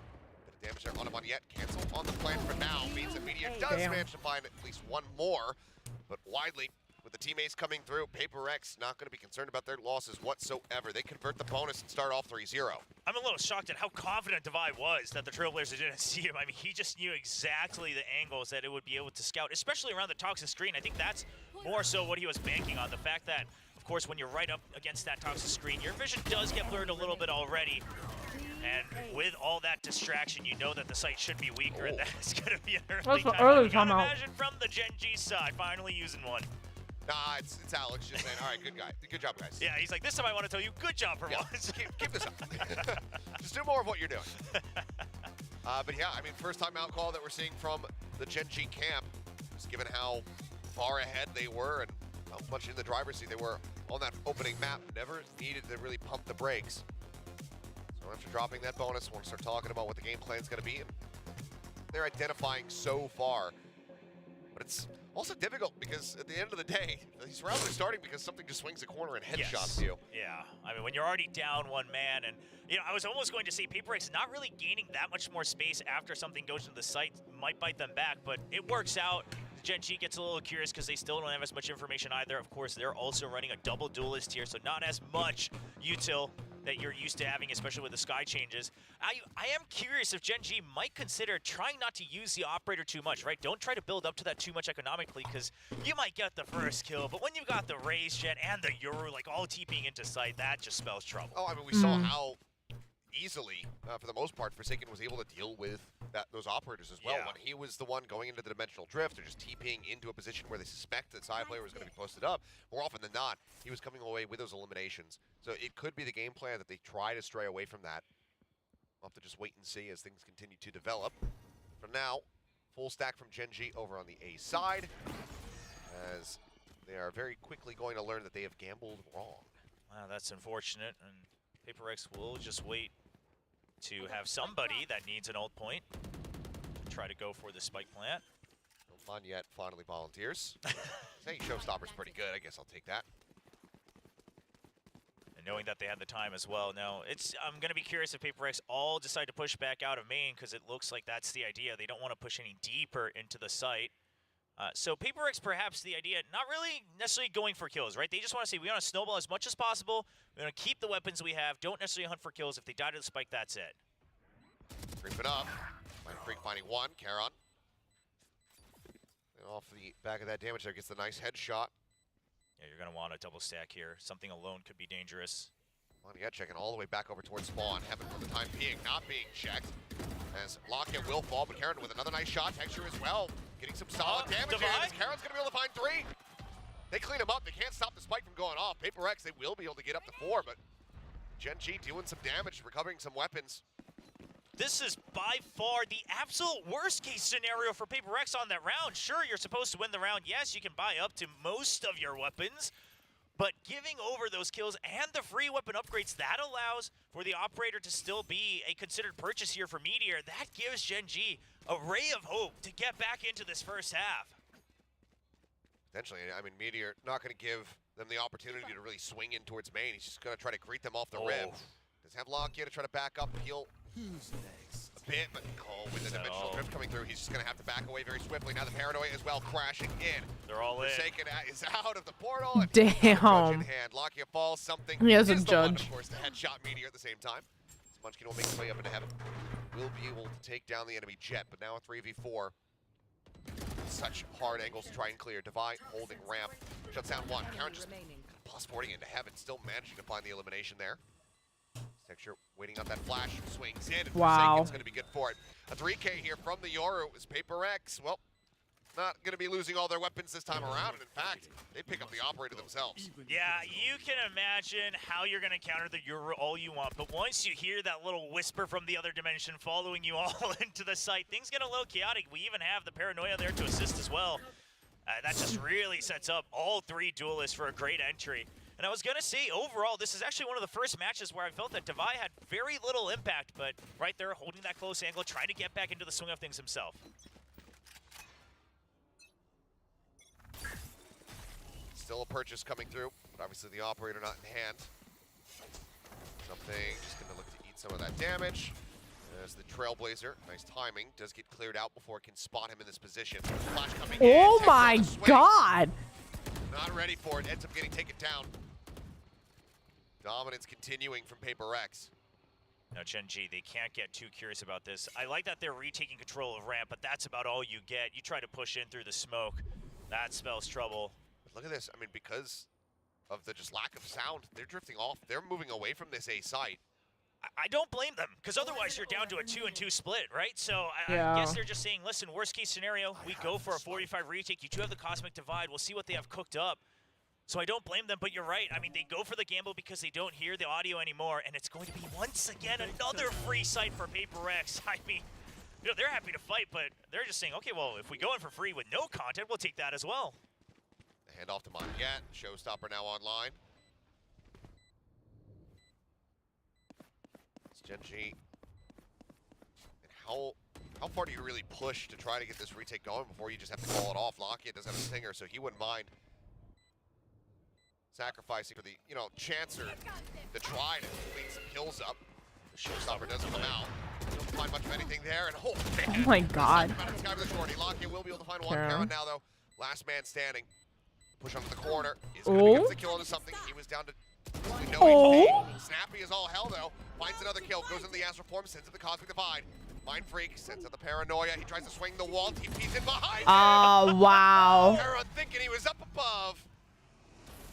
I mean, oh man. The fact that, first of all, Karon thought he would have gone above, props to him. I mean, Props. he threw his best shot he had in that chaotic 1v1 when he was just enshrouded in the darkness. But Mind Freak, I've been seeing it watching these games. I feel like we're getting right up close to peak Mind Freak once again. Reminiscent of the performances he had back at Masters Copenhagen, where he was helping carry so many. Another timeout Gen G here? Masters Copenhagen, we can still look at champions. That's true. That Astra play, the 1, 2, 3 on Pearl, lives rent-free in my head, not just because I was the one that said it. He had his spikes, but I mean, right now, Gen G looking like a very different team, and PaperX absolutely thriving in this chaos. Wow. The second timeout called after 6 rounds played. Nothing scooped up here for Gen G. And I mean, again, the closest that they got was when they killed everybody. With a spike, it was too far gone. I'm curious to see, because with, you know, once you're down that one man, suddenly these retakes are looking tough. Forsaken just asking for a massage. He's like, I really want to be the super hard carry here. You got to loosen me up a little bit, but I mean, they don't really need it at this point. All of them performing well up to their own standards here on the second map, looking very comfortable and proving that this triple duelist wasn't just a gimmick. And we talked about this before coming into this match. I mean, sure, they might have cooked something up just because this tournament is relatively short. People aren't going to have as much time to anti-strat. So yes, there's merit to that, but hey, that's power to you. You know how to play the tournament, you know how to play the system. You might as well be ready for that victory. Every other team in hopes of Madrid around the world likely will be looking at this one. Only for PaperX to do something completely different when they make it over to Spain. Monette jumping forward, trying to see if he can get somebody out into the open. It's like something has happened in mid. Lockheed is jiggling on the corner. And that's not just wide enough to spot the operator. No info, no flashes. Your retake is now more difficult. You don't know if you want to stack or go for the 2-and-2 split. So Gen G, if you don't want to give up this round right away, I think you do have to play for contact. It's risky, but this is what you need. Warp going down. Okay, the 2v2. Surprise fight goes the way of Gen G. Munchkin texture. Putting their team here in the most winnable position that they've been in. Munchkin Wow, Munchkin. Perfectly. Ultimate is ready. Turns the sights back over to main. The swing in. Snake fight at the ready. Full flash connecting onto him. He will just get sprayed down through the smoke as blast pack entry is attempted. Monette does fall. Texture now swinging back over the ramp. Forsaken winning the fight. The mask going to be thrown on. Oh, he should be able to get the the teleport. He's going to be able to spot them both. Rotating around. And it looks like they think that he's just going to end up snapping back over towards A. Fakes the teleport. Now exits over here at B. They call the bluff as much as they could, but it's Forsaken. He knows how this works. He sees their movement all the way to the end, even leaves that one extra seed of doubt, spotting Karon nearby, and now he has a gate crash. He is going all the way back around. He does have that gate crash set up. No other util to play with. 40 HP. When does he tap it, though? Surely this is a fake. Oh no, they stick it. Hold. They get it up to half. He's going to have to do something here soon. The fake TP coming in, but Karon just stuck to it. That's unfortunate. Just couldn't find the lineup onto the headshot. Meteor will clean up the kill as well. Yeah. The setup was there. You know, you can't doubt the Master Yoru here in Pacific, but Karon just sticking with it close to the wall as well. So good positioning with Meteor able to cover him. 코피잖아. This is where it starts. I mean, Munchkin with the call that we can't just keep getting shaken up back and forth after we lose one guy. We have to even out the numbers. And this is how they win a lot of these rounds, where they don't get the first kill, right? They've been very good at converting these. Well, that's one step in the right direction here for Gen G. Get out of my way. Again, it was, you know, widely that attacker's side that we saw PaperX getting the most value from the triple duelist. Understandable. As Smiley Pack bouncing backward out of that smoke. Not much damage taken here. Oh, Texture. That's his swing timing. Something swings up in towards heaven. Finds Locky with the right click. Texture looking for a little bit more, but Forsaken able to keep his teammate protected. It's whittled away at, but keeps them in with a man advantage. Well, they have information on 2 of the members. I'm pretty sure they should have spotted the Jet up in heaven as well. Waiting to see if anybody else comes swinging in, but Forsaken just playing right on the edge outside of the garage. There's the timing. He swings in. He still gets Forsaken though. Then gets taken down. They're going to wait for the lurk from Devi. They still have so much time. Oh, Devi's lurk. Now looking for the push forward. Something able to win out versus Meteor. Munchkin has the pit. But does he commit it here? It's still so risky. Wins the opening fight. There's something jiggle peeking. Wow. Weapon ends up falling. Munchkin still though completely unaware of Mind Freak's position. Needs to just rely on his intuition, but now knows. Time is going to be dwindling. Smoke coming down. Swings out. Wow. Mind Freak right in the corner, able to find the kill. PRX not allowing for Gen G to string anything together. 7-1. The half becomes worse and worse as time goes on for Gen G. Yeah, PRX is going to be happy if they can even just pick up 1 more round here, which is looking very possible with the economy of this one. But a very quick kill and exit. It's cotton candy. From something I was like, what is one. this? And I want to give props to Munchkin. He reads the jump timings onto the Jet over from something, and he peeks out right as he knows the jump is landing because he hears the float. But at the end of the day, it's Mind Freak once again. 10 kills and 3 deaths. What an impressive scoreline. Vanya going on the entry, hits the full flash. He's going to be taken down by Texture with the nade. Angel's finding one now, Showstopper. Texture goes leaping forward, sends it into the corner. Mind Freak TP is actually on the back end of the Showstopper going off. Now gets himself tucked away, but the spike for now getting drifted over towards that B site, rotating back around through the attacker spawn. Meteor, however, way out ahead. He can hear these footsteps. Oh yeah, notwithstanding the weapon situation, this is the best round Gen G's looking at so far. There's the one tap, the Guardian, putting him down. Doesn't want to continue to hold the angle, showing respect to the opponents that he's facing. He pulls back, also very well aware that that sewer lurk could come through from behind. Yeah, the Seekers are going to give him sight of at least 1. Oh my, what a snappy shot. Finds one, looks for another, heading out. Didn't go to the one he was thinking though. My damn mind. Paranoia going to be sent out, Meteor pulling back over in towards heaven. But now it is just Devi and Mind Freak to try and see if they can somehow engineer this 2v5 retake. Otherwise, Gen G, I mean, it was on the tip of my tongue right as the round started, but they pushed the go button so quickly. But these guys, they're thrifties throughout this tournament, have been impeccable. They're looking for another one now. That's how they're able to overcome so many of these opponents, and Texture has the lineup. 2 more in B main as well, so even if they get through this race, it's a difficult one. So with the Sheriff looking for the shot, this time not going to be able to find it. Gravity well. But grab well coming through, time dwindling, 12 seconds. Devi tapping the rope, and Heron just trying to slow them up. Devi able to find one, but he needs to get the plant down, taps it, fakes it. The round is already over. He's well aware of it. Won't be able to hold on to the weapons. The Thrifty will come through. Gen G get themselves up to 2 rounds. Is there a way we can do percentages of thrifties that Gen G has won throughout this tournament? They have been clawing their way back into not just maps, They've won but so many entire thrifties. matches and stages, phases of this entire kickoff tournament to stay alive off of these thrifties, off of these 4v5s, 3v5s, things like that. And you wonder just what it is, and I think Charon's a big part of it. Just the shots he can make with these Sheriffs, with these Guardians, things like that. He's leading the charge right now, he and Mind Freak. Topping the board. So, Makia testing the limits there, but coming out on top. Trailblazer going to be cleared, and Meteor's got the covering fire. Forsaken thinking he was going to have the jump. Ends up getting punished for it. Gen G looked to get the 3. Pulling off the angle for a brief little moment. Meteor continuing to have his sights trained in towards mid. By swinging onto the corner, will be able to find that follow-up headshot through the corner now. Grabwell goes out. For now, not wanting to challenge it. Still formidable opponent to the other side, even if it's just the Sheriffs in hand. Texture arriving through. Vent will be able to take out Divide. That's the spike now stranded. Mind Freak has no choice but to swing in and try to fight.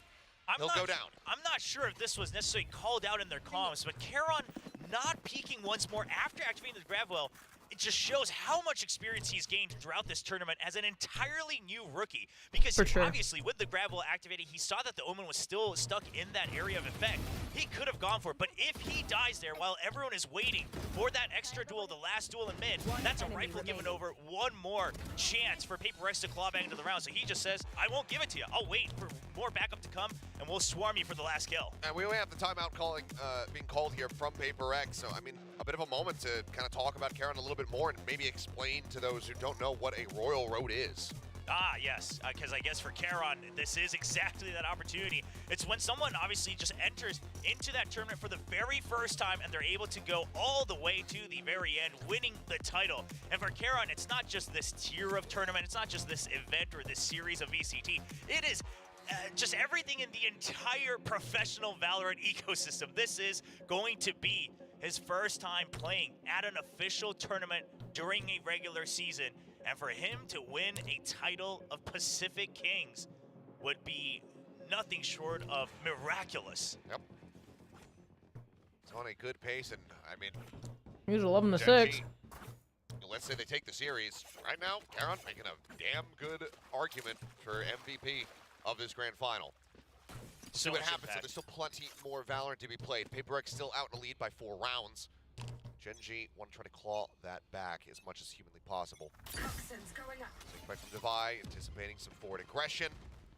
Keeps that staved off for the time being as majority of PaperX find themselves out here in mid. Oh! However, snappy with a headshot, takes down Forsaken. Something in Moniette, go rushing forward. They will get some nice trade damage back there on the Lakia. Putting him down to 48, but kill is not found. PaperX, they have good position on the map, but they just have no idea how many more members might be near ramp in the site on A, so they are a little cautious, and that gives time for Lakia to get the information he needs to start the rotate over to A. Lakia back in. Ooh, somehow making it out of there with his life intact. The drop down from Moniette, rushing Jesus forward. fucking Christ. Cannot find the spray. Come up with a kill against all odds. Bring it now back into a 4v4. Rest of the team rotating over. Devi ready. The pit now going to be invested. All 4 in the pit, though. I mean, this is a gamble if I've ever seen one. Convict Divide. Not sure how much it's going to be realistically doing here for the side of Gen G. We'll see how they often play around this one, but something spotted the gun barrel. We'll find the headshot there on a Meteor. Just continue to play around the back side. Lock-up finished off. Something coming up with yet another kill. Now updrafts here on top of the screen. What the hell? Texture. Charon pushing forward, is able to find 1, finds 2. Something will get the 4th to put him down and stop the potential run back from coming through. PaperX. Last round Timeout working for them. They get themselves now up to 8, looking for 9. Yeah, I think 8's where you feel okay with it, but 9 would make it very comfortable because then you just win that pistol. And with this composition, surely you just cook up a little, a couple more options for your pistol rounds. Make sure you secure the 2 free rounds on the half off the back of the pistol.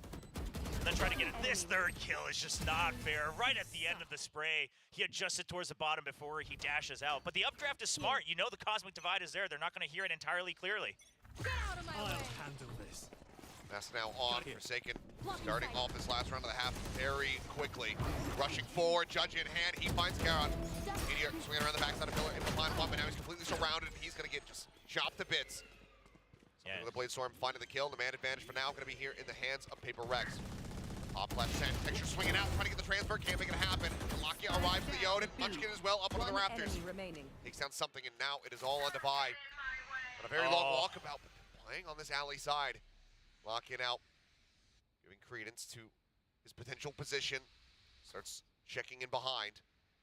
Yeah, you got to suspect it one way or the other. I'm fine with you refilling the pit, but you know where Devi's been playing in that match yesterday against T1. No, he loves those lurks. Now, 50 seconds. I mean, Devi could clear here, go back up to heaven. He's got all the options he needs. Does, but he's going to be spotted. Checking right.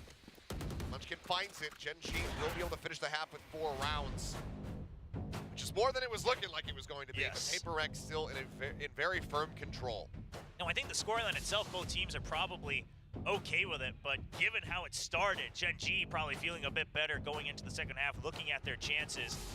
Both teams going to be eyeing that ever so precious pistol round to see if they can chain it in to the 2 free wins. That would get PRX just 3 steps away from trying to tie up the series 1-1. It's great to see so many fans out here, not just for Gen G, but of course the reigning champions Pacific as well. I mean, the fan base that they've created here in Korea after the impressive performances last year, including the finals at the Changchun Stadium, has been very, very amazing to see. But now they have to prove it once more, a new start in the 2024 season. It's all about retaining that throne here for PRX. But yeah, I mean that, you know, just their history and camaraderie with DRX throughout the multiple internationals. Something young. You know, they have appeared at together, which has basically been every international until now. Yes.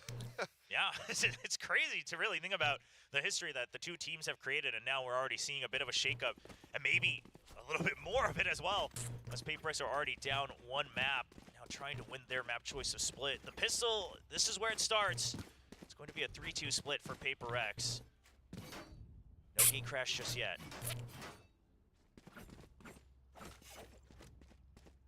PRX not being at an international feels like dad going out to get milk. We'll leave it right Wonder there. if he's going to come back. Okay, we'll finish it, I guess. Well, unfortunately, it did go for the Sheriff. It's a fast the rush. push in. The flash is good. Texture With the back. first kill, Oh, but they weren't looking for Manye. Didn't look to the left. Gonna take it down. Forsaken trying to hold here with that Sheriff, but has the gate crash back across the opposite side of the map. 2 Sheriffs. PRX are just looking to swing and win these duels. The train. Arriving, able to find one, giving them back. Oh, Charon. Snappy with the first one. The swing out the back pillar. Munchkin catching Devi unawares. Now it's all on Forsaken. Low HP bar finishes off the enemy Astra. They're both 70. More work to be done. Forsaken down the stairs, but this is going to cost him a significant amount of time. Yeah, he's just going to need to swing at the last second, get that kill. But it might just work out. Oh, no! Okay. Oh, no, Munchkin. Munchkin could have got the headshot. It seemed like that would have been such a devastating loss. But PRX, they will maintain dominance in these pistol rounds. Now 3-1. Clutch.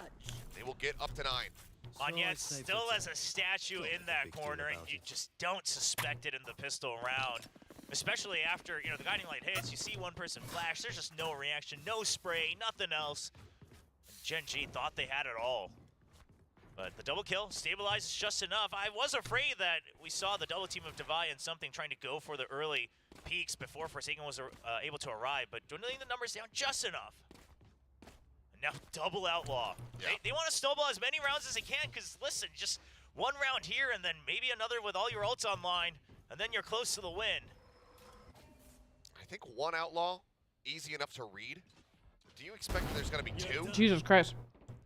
I mean, it's such a commitment, too. Forsaken looking for it. The shot. He gets Charon. 2 bullets. Down mid. Swings further out, finds Charon. And they still don't even know that something has one over in this A site, which is where they're about to start heading. Yeah, and the gate crash once again set up for A side as well. And it almost just feels like Forsaken gets some kind of armor when he tries to gate crash out. Always so good with it. Something now. Sends the shot, Devi pushing forward, able to find one, but runs out of bullets. Lakia is able to take him down. Need more damage from here, though. Let's start hurting PRX a little bit more, but for now, loss of the Spectre, not going to be too devastating. Damn. 2 bullets, 2 kills. PRX get the double digits. A lot of value off of this new weapon introduced here in 2024. And they can continue with it. Now, most people on Gen G will have full armor, so it won't be as devastating as if they had, you know, all bought up to things like Marshals and Sheriffs, but with the shots that these players are able to hit. And this position on Devi, as soon as he knows that there's contact on ramp, he's been using that to really punish and just cut off a little bit of reinforcement. So Gen G's gonna have to watch out for that. Full stack from Gen G, ready to send it here at A. Like something gonna be going for the peak. Sends out one. It's a flash. Texture trying to chase in. Will get a good amount of damage through the wall, but now to swap over onto the shorty, but he decides to pull back as that Trailblazer does come through. Gordy once again drawn out the push into the Cloudburst. Something finds the kill. Drops out on the top, Divine with the covering fire there on the Singer. Takes down Texture. Lakia, however, arriving. Comes up with two. Monyet, backside, Judge in hand, finding them all. Oh, a bit of a stutter step, but it doesn't matter because Mind. Wow, that was really good from PRX. PRX. They're going to convert yet another bonus. And they're bringing the chaos back. I love it. I mean, you just don't expect that, right? Sure, you see the outlaw, you chase it down. It did seem like Meteor was somewhat wary of the shorty standing by, but then you're trying to chase the backups there from Defy, and then you think you cleared it all. Monyet still one more final boss behind the map. And now PRX so close, and this Outlaw's going to continue to find value, and they've been doing this. They did it on Sunset against Gen G as well. They just keep rolling with it. Yep. This time he's way out in front. Be a hell of a shot to try to stop this one, but I mean, even covering fire there from something. So Monyet getting a piece. Meteor will be taken down. Mid has been cleared out. Spike stranded in Ramen.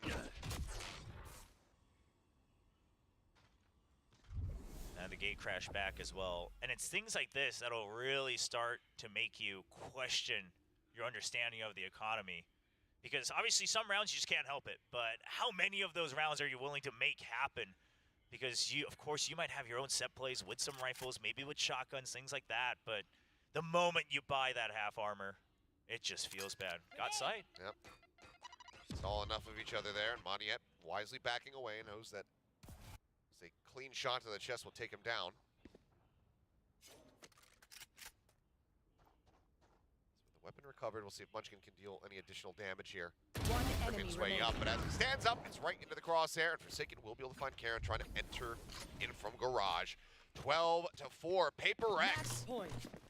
Clearly not flustered whatsoever with the loss on Ascent, feeling right at home with this triple duelist. Yep, everyone putting up the numbers they need, playing the role that they need to. Obviously, some of these long-range duels really assisting the scoreline for something in Forsaken. But they're also kind of the main ones that are creating a lot of these distractions. I mean, now and then it's a division between that Jet and the Raze. But once it comes to that defense, just one more round is all they need. And now it's an Operator. They want to close this out as soon as possible. Extra jump forward, gets himself past that Outlaw. Have the tempo to try to really rush in and take it down. They're also wary about that covering fire that could be there backing it up, but look at this line.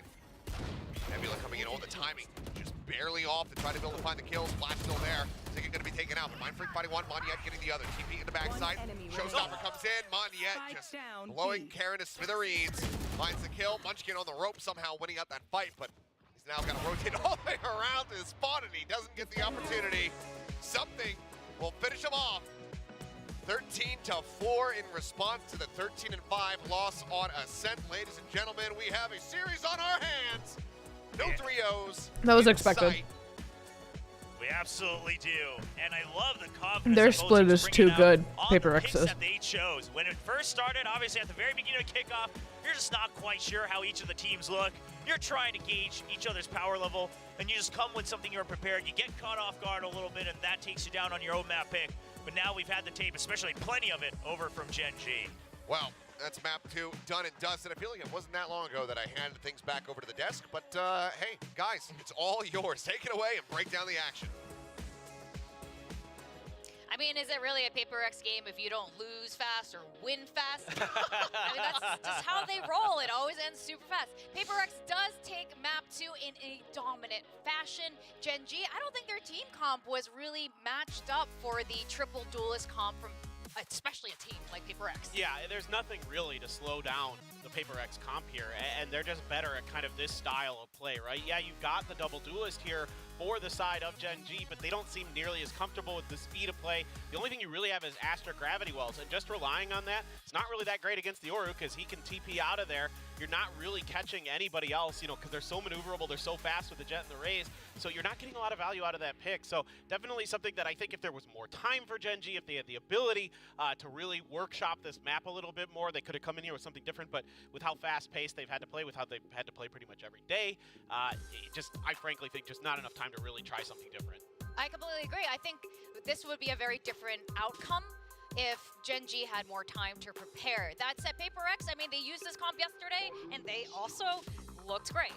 works wonderful, especially on that attacking half. You saw how Forsaken makes use of that Yoru, basically like what Asarai said before, human recon dart. He just dives out, gate crashes away, gets information from a team, they come in and swing off of it, or Dimensional Drift, and it actually, you know, instills a bit of fear into players like Texture. If he's trying to off, suddenly Dimensional Drift is a foot and right in front of you, you start to feel a little bit shaken. And that happens for several rounds until Coach Solo calls 2 timeouts really early on, and then you start to see some adjustments coming in. They start to set up for retakes, they start to play, you know, really far back, and you really have to watch out for Gen G's Guardians right now.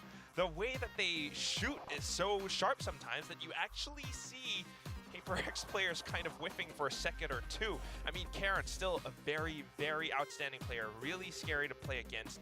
But then again, once you go into that second half, Monyet started to show up. Monyet started to have some crazy movements and ways to kind of hold down the site or play in that retake. So PRX just making quick work of Gen G for this one. But again, kind of like you said, Paper Thin, just not having enough time to prep. Yeah, I mean, Munchkin is so sharp, and that's the guy you're talking about on the Guardian. Even on an eco round, as long as he has a Guardian, he could turn the tides of a round. A couple of these wins here that they have were thanks to Munchkin just nailing them in the head on those rounds. And, you know, I think there was a point where Alex called a timeout, probably because he noticed a lot of these two teams were just going into contact plays. There was no utility being used, and PRX was just losing straight up to these 1v1 duels. Yeah, this is something that Gen G has excelled at throughout this entire kickoff, is they're really good in 1v1s. They're winning a lot of those battles. I mean, yesterday in the 2 maps against DRX, Munchkin had 11 First Bloods. I mean, think about that. He had 11 First Bloods. He's not the duelist. Like, he was all over the map, and that's something going into Lotus that I'm definitely a little bit concerned about for PRX, is how they're going to deal with that very spread out style that Gen G likes to run. Meteor and Munchkin like to lurk around the map, so you got to be aware of that. But I think Alex just said during that round that you were talking about, just like, guys, just deathball it, just stick together and just go, just come on now. And now we're going to see something versus Meteor stats instead of our 2 duelists. Something was starting to wake up a little bit. And you know what? I just miss seeing something on the Jet. It's good to see it. It's definitely fun. It's like when you see an old friend that you haven't seen in a year, and then he gives you a warm hug, and you're like, oh, I remember how this feels. That's really nice. And then he picks up the Outlaw. He starts shooting people, especially on that anti-eco, or the 3rd round that PRX played in that second half against Gen G. It really shows that this something is still around. He still has that shorty movement, still aggressive enough to dive into a heaven and wait inside of smokes as Gen G tries to push against him. So if they can keep up this momentum, keep up this pace, it could look really great. I mean, Meteor had some of his moments as well, maybe not quite as outstanding, so there's that slight difference. But as we go into the next map, right, I mean, I still feel as though, like, PRX aren't out of the woods. As a fan, I'm going to say that. Like, PRX are not out of the woods yet, because this is a Gen G that's starting to wake up. Meteor's going to go back onto that Killjoy Sentinel role. Their Guardians, their Sheriff shots, some thrifty rounds that Gen G pulls off are still really, really freaking scary. And as an analyst, I will just say that I think Coach Solo really has something cooked up. Yeah, definitely. And, you know, just to recap the stakes here, whoever wins today, both of these teams are going to Madrid. Whoever wins gets those really valuable points to qualify them for champions, which is back here in Korea this year. I can tell you right now, the audience, you stepped into there earlier. A lot of them are here for PRX, but even more of them are here for Gen G. Even yesterday, apparently, with all 3 Korean teams playing, a lot of people are actually supporting the underdogs, Gen G. Oh yeah, the Gen G fans have really come out in force, and players like Munchkin that have been playing for a really long time across multiple different teams, multiple different regions, Meteor as well, you know, bringing a lot of those fans over, you know, from the hype that they were able to generate over in Japan in particular, now coming back to Korea, coming home, you know, all those fans have kind of coalesced around them. They are so loud out there right now. Like, I went down there for a second just to scope it out, and every time Gen G was doing something good, it went bonkers. Yeah, you looked really energized when you came back, and they were like, guys, it's crazy inside there right now, and I really wish I was down there. And while all Korea Valorant is here to witness the showdown, I know Southeast Asia's, you know, watch partying right now. Jing is watching this right now, so shout out to Jing and his mom on Team Pearl. Now, I'm sure they're really happy watching the split result. It definitely looks great. Again, triple duelist, it's amazing, especially with how Forsaken plays and really pushes back Gen G in some of these rounds. I think William was talking about it in the first half that so many times PaperX just kind of had free sights because Gen G were, you know, respecting some of these maneuvers. Gen G wanted to try to go in for some of these retake scenarios. There was like a lovely clutch from Mindfreak coming through as well against Karon of all things. Like Mindfreak is starting to, you know, wake up and show, come back to peak form again. That's the PaperX that we all know and love. Yeah, I mean, Gen G here just, you know, wasn't able to really play the style that they want. They can't really slow PaperX down at all, and, you know, they have to try to spread the map, and then they can't react to things as fast. I noticed, at least in my opinion, their rotations were rather slow. Their ability to gather information, not that great, even with Locky on that sky. So things just not really playing into what you expect with the typical PaperX comp. Yeah, and the typical PaperX comp, you know, you see those duelists, you see them bring out that firepower. As we go back in towards Lotus, that's something to think about. Rematch. Yes. This is gonna be fun. Oh, wait. Oh, I like it. Yo, PaperX never disappoints. We were talking about this yesterday. You never know what you're gonna get when it comes to a PaperX comp. He's hovering. I don't know if he's locking. Reina? This is it. Reina? Tell us. It's gotta be. I think this is it. Like I think this is it. Bruh. I mean, why not? He was guess. just before. I just, but what? If you go into Reina Arena now, I have to think you're trying to play off of device flashes. Yeah, exactly, right? You're trying to set up kind of those staggered, you know, Lear flash combos, things like that, that really can, you know, make things work really nicely for the side of PaperX. We've seen it on Ascent before, and I'm not too surprised that they're going to lean into this. I think maybe they felt like they needed a change versus the last time. Maybe something will give Gen G a little bit of a different look, because Gen G looked really good on this map last time. I am so excited for Reina. this, Lotus. It's going to be a brand new game for these two teams. We're going to go over to our casters. We're going to break it all down and talk about all the action. Thank you very much. Here we are. It's back. It's back. Reina. But a much different look for PaperX this time around. Still not opting to play this when it comes down to Ascent. Yeah. But now we go over to Lotus and they say, hey, you know what? Why not? I'm curious how this is going to work, because I think one of the ways they were able to have, you know, decent Reina. success against Gen G's Lotus the first time around Reina on Lotus? You can't just power your way through What that. is happening? Having trouble with that. Now with the Reina, you basically have to send Monyet in on an island again if you want to go into that site. But of course, again, lots of flashes, lots of projectiles to distract when you're trying to go through the opponent's toxic screen. Okay, looking for the creep across, but they do get the reveal there on a Munchkin, but he and Meteor together going to be able to hold the line, finding 2 kills. Forsaken trading 1 back, and now Texture arriving around from behind, but gets the tink, doesn't find the eliminations. Good damage he is dealt. But Defy, with the heal available, can go ahead and just try to top them back up. So health will return up to 100. As for now, PaperX not really leaving the spawn. Yeah, a little scared, especially with that deep push from Texture. And, you know, if you're a fan of Texture, I think he can be forgiven for showing a human moment across 8 days. Still consider him a bit of a demigod at that point. PaperX just cutting noise, trying to just make sure that they're not exposing themselves, trying to stay huddled, getting ready for these trades. Of course, with that PaperX team capsule as well on that classic. See if we can find some more success with it here for Devi. Gen G just going to stay widely corralled together. We'll wait for that spike plant to come in before getting ready to execute. It seems like PaperX finally sufficiently happy that they are in the clear. It's not as much utility for the retake, though, whereas PaperX, they have everything to push out if they get an inkling of Gen G approaching close. Well, they slow things down right before they would have gotten into audio distance. Things coming down. Trailblazer in the presence of at least 1 gnome. But they anticipate that all 3 players are going to be right around this corner. Flash comes in to try to slow things up. Munchkin taking a ton of damage to the box. Now down to 4 HP. Fight holds close. Smoke blooms. Munchkin still able to find 1 now. Lockett going to be taken out, but a lot of this rests that on timing now. to turn away, though. The push up into the smoke. Wow, Munchkin gets a 4K. Gets himself the 4K. With 4 HP remaining, the fuse will come through. They're going to be even closer to that pit. And Gen G will take this pistol round away. What a monster. I thought PaperX had everything set up. They had the trip, they had the cam to make sure they spot so you don't have someone who's sneakily trying to go for the defuse. It was good. It was meant to keep Karon at bay, but Munchkin is just able to push through the smoke at the right time, catch a sight of Forsaken at the last minute. And picks him off through the smokes, feeding God off the energy damn. of the crowd here at the S Factory in Seoul. Oh, but look at this. PRX. Oh, it's here. Saw him going for it yesterday Okay. with a lot of success, but now the force buy coming back in once more. Gen G, have they accounted for this? Well, they certainly know about it now. Yeah, and they take down the Outlaw as well. That's one of the biggest difficulties. And what a great pick from What Lakia. a pick from Lakia. On the entry, spraying away, swapped over the weapon. Continuing to just pump bullets through that toxic screen. Line free tagged up just a hair here. Answering back with some of that Bulldog fire, but so quickly shut down here is this force buy.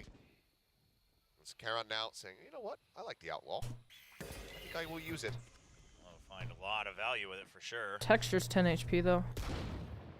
There's a warning Oh. Swing in, Mind Freak gone, Texture still nearby, spotting him, but 10 HP. They don't want to surrender any weapons. Reload will come through. They'll just back off. Just trying to draw him in as backup Arise. Okay, Texture a little scared. He's a little trapped with only 10 HP. See the cam reaction there. Wasn't anticipating that one, but I mean, Devi, that's just really a question of how much damage can he deal, but just the one kill is all it's going to be as Gen G taking the first 2 rounds here on Lotus. It's a good start, and I am curious. It's a good start for sure, Gen G. Going for a curveball on the force spy, it can work, but when you're going up against the likes of Viper, a Raze, a Killjoy, where you can just get so much chip damage done to you before you even reach the site. That was Surely such a PRX will good pick on reconsider that in the Lakia. future against other teams, or maybe even if they face Gen G once again. As this is a map that Gen G has felt very confident on throughout this entire kickoff. Just going to be the Sheriff buy coming in here from PRX. Paranoia sent their way. Paint Shell's just driving them out and over towards Meteor. Damn! On hand. Finds 2 kills. Just a classic for the backup here. And not really anybody to try to bail him out. Munchkin now arriving, but they already managed to push forward and take him down. Weapon is grabbed. Oh, Munchkin. Finding up, looking for more. Forsaken, swapping back over to the Sheriff. Going to be good. Wow. Just pick up yet another kill here. It was swiftly shut down by Lakia. I know PRX has been on weaker weapons the past 2 rounds, but Gen G's movement around the map have been very quick. The moment they get contact, they are able to shove PRX out of the other side of the map and just tighten the chokehold onto Lotus. I mean, they are not approaching these sites at all in these 2 rounds, and if that's the comms that we're going to continue to see, Gen G should be able to go right back up to 2 points. And the Meteor calling for the Outlaw, really wants to continue using that. I mean, it's a good pickup for the Killjoy as well, right? I mean, we've seen some of the pros talk about it. The turret, the nano swarm, everything, even the alarm bot assisting for those one-shot kills. GG's ready for this. Something trying to rush in. Does mention catch Karon by surprise. Gets a kill on the Texture as well. Takes a dismiss back in towards Street. Mind Freak covering fire. Comes up with 2 more, and suddenly it is just Meteor by himself. It is nice to see the dismiss be a work of art once again. It's creating such a distraction. Have I missed something? Oh shit. Smoke, here's the run forward. Oh! I didn't miss that. Meteor, but let's go now. Pull back. Wait for the reload. Sheriff in hand. Spike now planted. Trailblazer at the ready here. On the hunt, seeing what he can spot. So far, it's just the turret. Meteor managing to avoid getting detected here. He's going to push downstairs.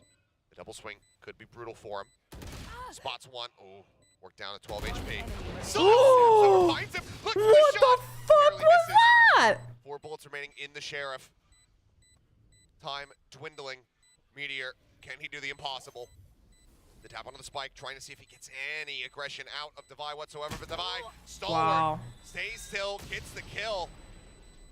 But good lord, so much damage dealt here, and he will barely survive. Oh my god, barely. Of that spike explosion. Man, I was worried when he stood still for a second there, because Meteor's goal was clearly just take down all the weapons, because we will continue to stride ahead. I'm real scared when Meteor got the first shot, but this is wow. why you use Arena. If you're able to get those first kills, create that aggro, and then the rest of your team can follow up once again at a cross angle. And Gen G, they'll have to keep note of that. You cannot hunt for something like the Reyna anymore. Satchel out. Still not in a fully comfortable spot. Plenty of half armor out here, but just for their sake on PRX, no outlaw on the opposite side. So there are some very critical ultimates available for Gen G. Lakia working his way downstairs. Smoke about to dissipate, pulls back around the corner. His texture being posted up on a very deep angle. Just knowing that this is everybody stacked up on the A side here for PRX. A lot of damage onto Divide through the wall there as he tried to take that orb. Spamming. Charon now sending out that paranoia. That was a good blind though. That was a good paranoia.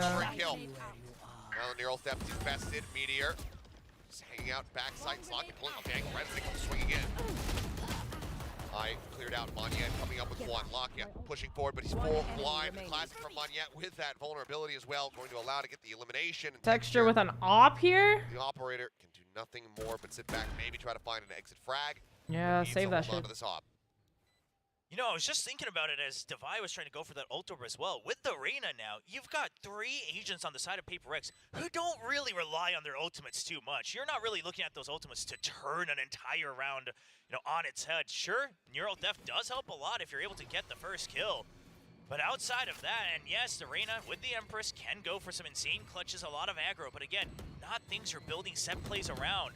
And it's curious that they're using that on a map like Lotus where you can try to greed for those ult orbs on the attack. Maybe just trying to say that we want to go up slowly up to the site, just like they did on A, ignore that C site that has been difficult to break through against Gen G's setup, and continue to play around that revolving door with things like the Leer.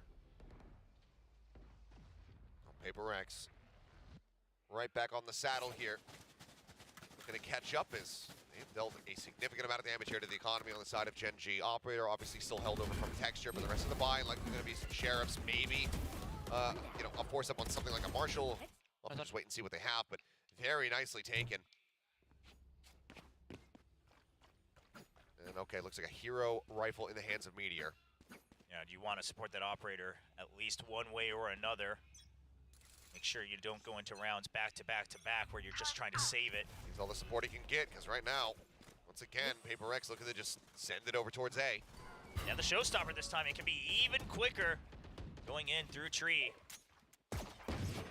Nightfall at the ready. Lakia, ooh. Tap here on to the Torment. Lakia? Shot finds one, but Mind Freak answering back in kind. Helps take down texture before that op find any value. Now some 3 players left, and Munchkin caught, trying to work his way down Well, row. that timing was nuts. Creep in, spotted. Meteor actually tucking below the spray there of something. Avoids it, but eventually is sussed out. Ends up falling, and now it's down to Charon to see if he can deal any additional damage here. Oh! He can. Finds the headshot. Now in a 1v2. Pi gonna stop him before he can start heating up. PRX tie us up 3-3. Charon once again proving though that he's not a guy that you can underestimate. I mean, that was really anybody's shot there if they kept coming out one by one by one.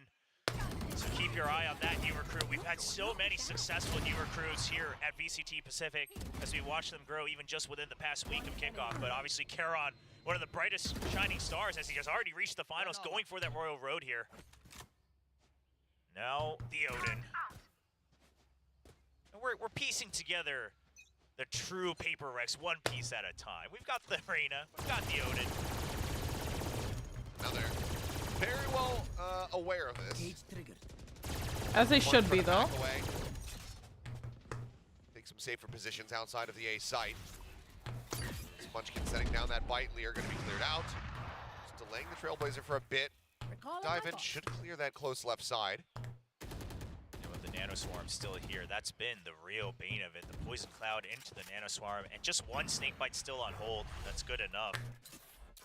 No one's biting that Shadow Step. There's still 2 members in the side of C, and PRX is not exactly aware of that. I mean, it's effectively 3 players here. You still have Lakia lingering around Waterfall. Tap onto the door. We'll make him rotate maybe back over towards this B site, but for now it is going to be Charon who's looking to intercept all of this aggression that's coming through. To the blast packs forward. Monyet gets himself around a back rubble. Shots exchanged. Charon getting the worst of it. Now it's down so very low on HP. 2 health remaining for him as Mind Freak TP's in a drop. Mind Freak's been hit. Prowler not scouting him though. As he swings out, he finds one. Charon still gets one. Managed to shut him down. Now the shift. PRX working their way over towards C. The Nanoswarms, the alarm bot still available. Charon as well, also going to be TPing over. He just wants to buy time. It doesn't matter if he's low on health. The Nanoswarm should be enough to help him peek out just one more time. 12 seconds remaining. Spike still being brought forward into the site. Handed off now to Monyet. Swing onto the corner, in towards Waterfall. Something finding one, but Texture quick to reply, but there's the Odin spray. Texture will go down. Now it's all on Munchkin. Clears out the cam, but displacing this Odin is going to prove to be a pain in the rear for him. To jump up, Monyet in a high ground position. And a little bit of damage there. I mean, Forsaken knocked down to 6 HP. This is still such a rough task for Munchkin. Such a strain. Yeah, you have to save. I mean, maybe looking for that early kill, knowing that you might have gotten the tags. Maybe see if you can take down the op, bring it back. But outside of that, it's PRX finally gaining some momentum. Forsaken used all, what, 300 bullets in a fucking Odin? All of them? Gen.G just continuously getting knocked down time and time again when it comes to this economy. But that's sometimes where they thrive. So I don't know if you can really count them out just yet. But the calls have been good for PRX. Yes, they were cutting it close. I won't say that rotation was necessarily very well calculated. But of course, you know, the push onto the site, drawing them all the way over because of the From the Shadows. Him getting that kill onto Lakia really sells it all the way to the end. Forces Gen.G to have to come in. Karon saves it, because if he doesn't get the kill there, surely it just ends on the A site right away. But outside of that, it's PRX just saying immediately, okay, we still don't know exactly how many more have arrived just yet. We don't have anyone in the site to help with the pinch. That's the call to rotate over. And of course, you can see Coach Alex also not entirely happy, as it has been a close map here on Gen.G's pick. Doing a lot of talking. Solo here doing some listening, allowing for the secondary coaches as well to get involved. Yeah, and I want to give a good shout to HSK as well. We all know Solo from his New Turn days, but HSK also kind of from that era and squad alongside Solo and Termi from the old days. And now, after finishing his military service, a lot of the Korean pros were wondering if he will enter Valorant, if he'll enter as a pro, if he'll come back as a coach. He had a very brief stint as a player, and then a disastrous first year as a coach last year on the squad of DFM and VCT Pacific. And just building doubt amongst the entire global community. And he comes in and builds this squad, taking down PRX, taking the title of Korean Kings, and now looking to take it over for Pacific. Turn out. See if that takeover can start here on the round, where PRX are going to be able to stretch the lead. Spike still not looking great. Spray through, Texture hanging far enough back to not get clipped by anything. As Meteor with that Marshall for shot to go wide. Swing out from Munchkin as well. Not finding purchase. 2 kills picked up here for Divide. Now the Trailblazer into the site. Try to scout. Karon around the corner is going to be noted over at Waterfall. Something wants to push the issue. Full flash into his face. Shorty claims the kill. Jesus Christ. Nice and easy setup as PRX way out in front here on the round. Yeah, turning that corner with the Shorty, knowing that it's going to be shorter guns here for Gen.G. That's just some heads up. Classic something maneuver. And this is a good round to abuse that C site, knowing that they're going to have weaker weapons, weaker utility. Plant that seed of doubt that the C site can always be struck. Hello. Ooh. Well, that's a nice track. Nice That was one a really indeed. good one. Lakia still in a really rough spot. Will not be able to hold on to the panel, not be able to do any additional damage. 4 players strong here. And plenty of cash is something is working out those legs. Squats are coming in. Yeah, a little bit of a rumble from the crowd. Of course, you know, the Korean fans, no strangers to it, thanks to particular members on DRX. Won't name any names, but... Stacks. Nice to get a little bit of that rivalry going. You can see just how tough it's been for both of these squads. I mean, PRX usually all just laughing and enjoying the game regardless of the scoreline, and right now they don't want to lose that title. They also, obviously, both teams looking to get the higher seed at Madrid as well. What the Seed, fuck? but also Texture. championship points on the line.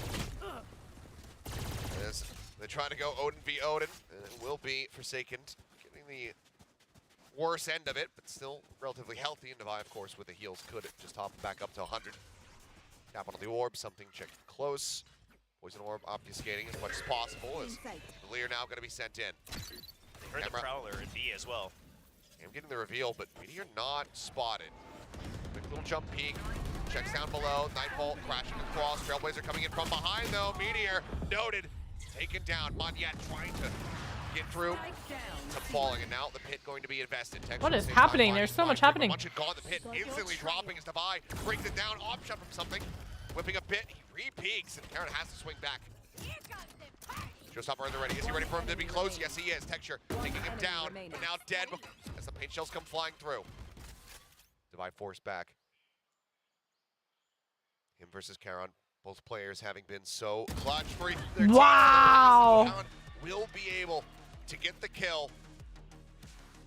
Had the HP advantage. Gets it. Gen G will stop this round win streak that we saw from PRX. It was 5 consecutively. They keep it close. You know, I just thought maybe PRX would try to sell this as much as possible, draw out that Nightfall, and rotate back over to B. They still had time. They still had Mindfreak on B, because again, this C site has just been a wall against their opponents for Gen G, and they are pushing them into that C site. They're doing everything they can to force him out there. Jump forward. Texture likely noted. Yep, has been spotted. Has to try to blast back his way out to safety. Does manage to do so. Avoiding all this forward aggression that we're seeing as the push it comes in. It's something. How does he do it? Continues to push forward towards these operators and find the kills. Lockyer flushed out for second with the elimination. Managing to find it. Neural theft hitting the spot. The instant headshot into the spray down. Mindfreak eliminates Meteor. And just like that, PRX say, okay, you want to stop our win streak, we're just going to hound you down. It's just unfair that PRX has this hidden card that they can use against operators, and it's simply called something. He just swings out, takes down the scope every single time. Push forward, Judge able to find one. Monyet needs to be the one to wide swing in to try to save them here. Still Dink is going to be found, but 20 HP and Karon off in Narnia. I think much else is going to be found here for Gen G. PRX is going to be keeping them at an arm's length distance. Oh, they want this kill. I mean, he's not that close to his ultimate. Credits are running very dry. I mean, absolutely dry for Karon. So PRX just trying to snowball whatever they can. That's the confidence they have. Now reaching that 6 on the scoreboard, they would like nothing more than to extend it at least to that 7. Feel a bit more comfortable going into the second pistol. Laser guided. Yeah. Not much more to break down on that one. Here. Something on the arena. Delivering once more. There. Another weak buy for Gen G, and that's when PRX look to C-Site once again. I mean, they always start to try to shake things up. The problem is there's so much utility to try to get through before you sell the fake. But now they know it's a weak buy. You don't need to sell it. You can just commit to it. Haven't spotted that Nanostorm quite yet. We're fishing for it. It looks like something, he says, I'll just heal it back up. Yeah. Just get a kill, and then I'll just, go ahead and use a Devour. That sounds like a good counter to the Nanostorm. Space on the side, lock is spotted, there's the dismiss, takes himself out to safety. Meteor finding one, finding two, Karon getting involved, gets another. Now suddenly it's just Mindfreak and Forsaken. Mindfreak still rotating over, the cam goes in, tries to get the dart out. I believe he actually whipped. Comes up onto the box, finding the one elimination. Mindfreak now put into a 1v1. Meteor swinging out, down so low, 7 HP from him. Kind of toying around with Mindfreak, who's now going to drop down off the box. Meteor solo. Mindfreak has to know this. I mean, he knows exactly where he is. Wow. Took one bullet. The fadeaway shot finally will find him. Damn close, but Gen G just not as reliably able to find the Thrifties here today. PRX counteracting them nicely. I was going to just be blown out of my mind if they got that Thrifty once again, because this was again, very targeted execute onto the C site. And it's just a classic flood, even with the Nanostorm, like you said, just fully confident that they can overpower him. But it wasn't as easy as PRX thought it would be. Certainly not, but just given the bank, I mean, they've been fine, for this half. Showstopper, I would love to see some other way to break this setup on C site. No one's done it successfully so far in Pacific. And Meteor in a far forward spot. Poison Orb does give it an opportunity to maybe rotate up on top of the side itself, back away, and get into a position where that lockdown could find value. That's already both Guiding Lights gone, by the way, for PRX. Just popping them off the rip. Now going to be relying on those layers. Showstopper does come wow, in. That's going to be Lockyer dead, but he managed to get Mindfreak. That last shot going off right before he gets taken down. Could be everything for them. You just got to hope that the Empress comes in big for something. Lockdown still held to creep up. Clear out. Something swings the corner, but no, not going to come to play. Monyet now. Everything to do, and as he tries Wow, to get himself up Munchkin. onto the site, Munchkin nails the headshot. Last round of the half going the way of Gen G, 7-5. Scoreline separating the teams.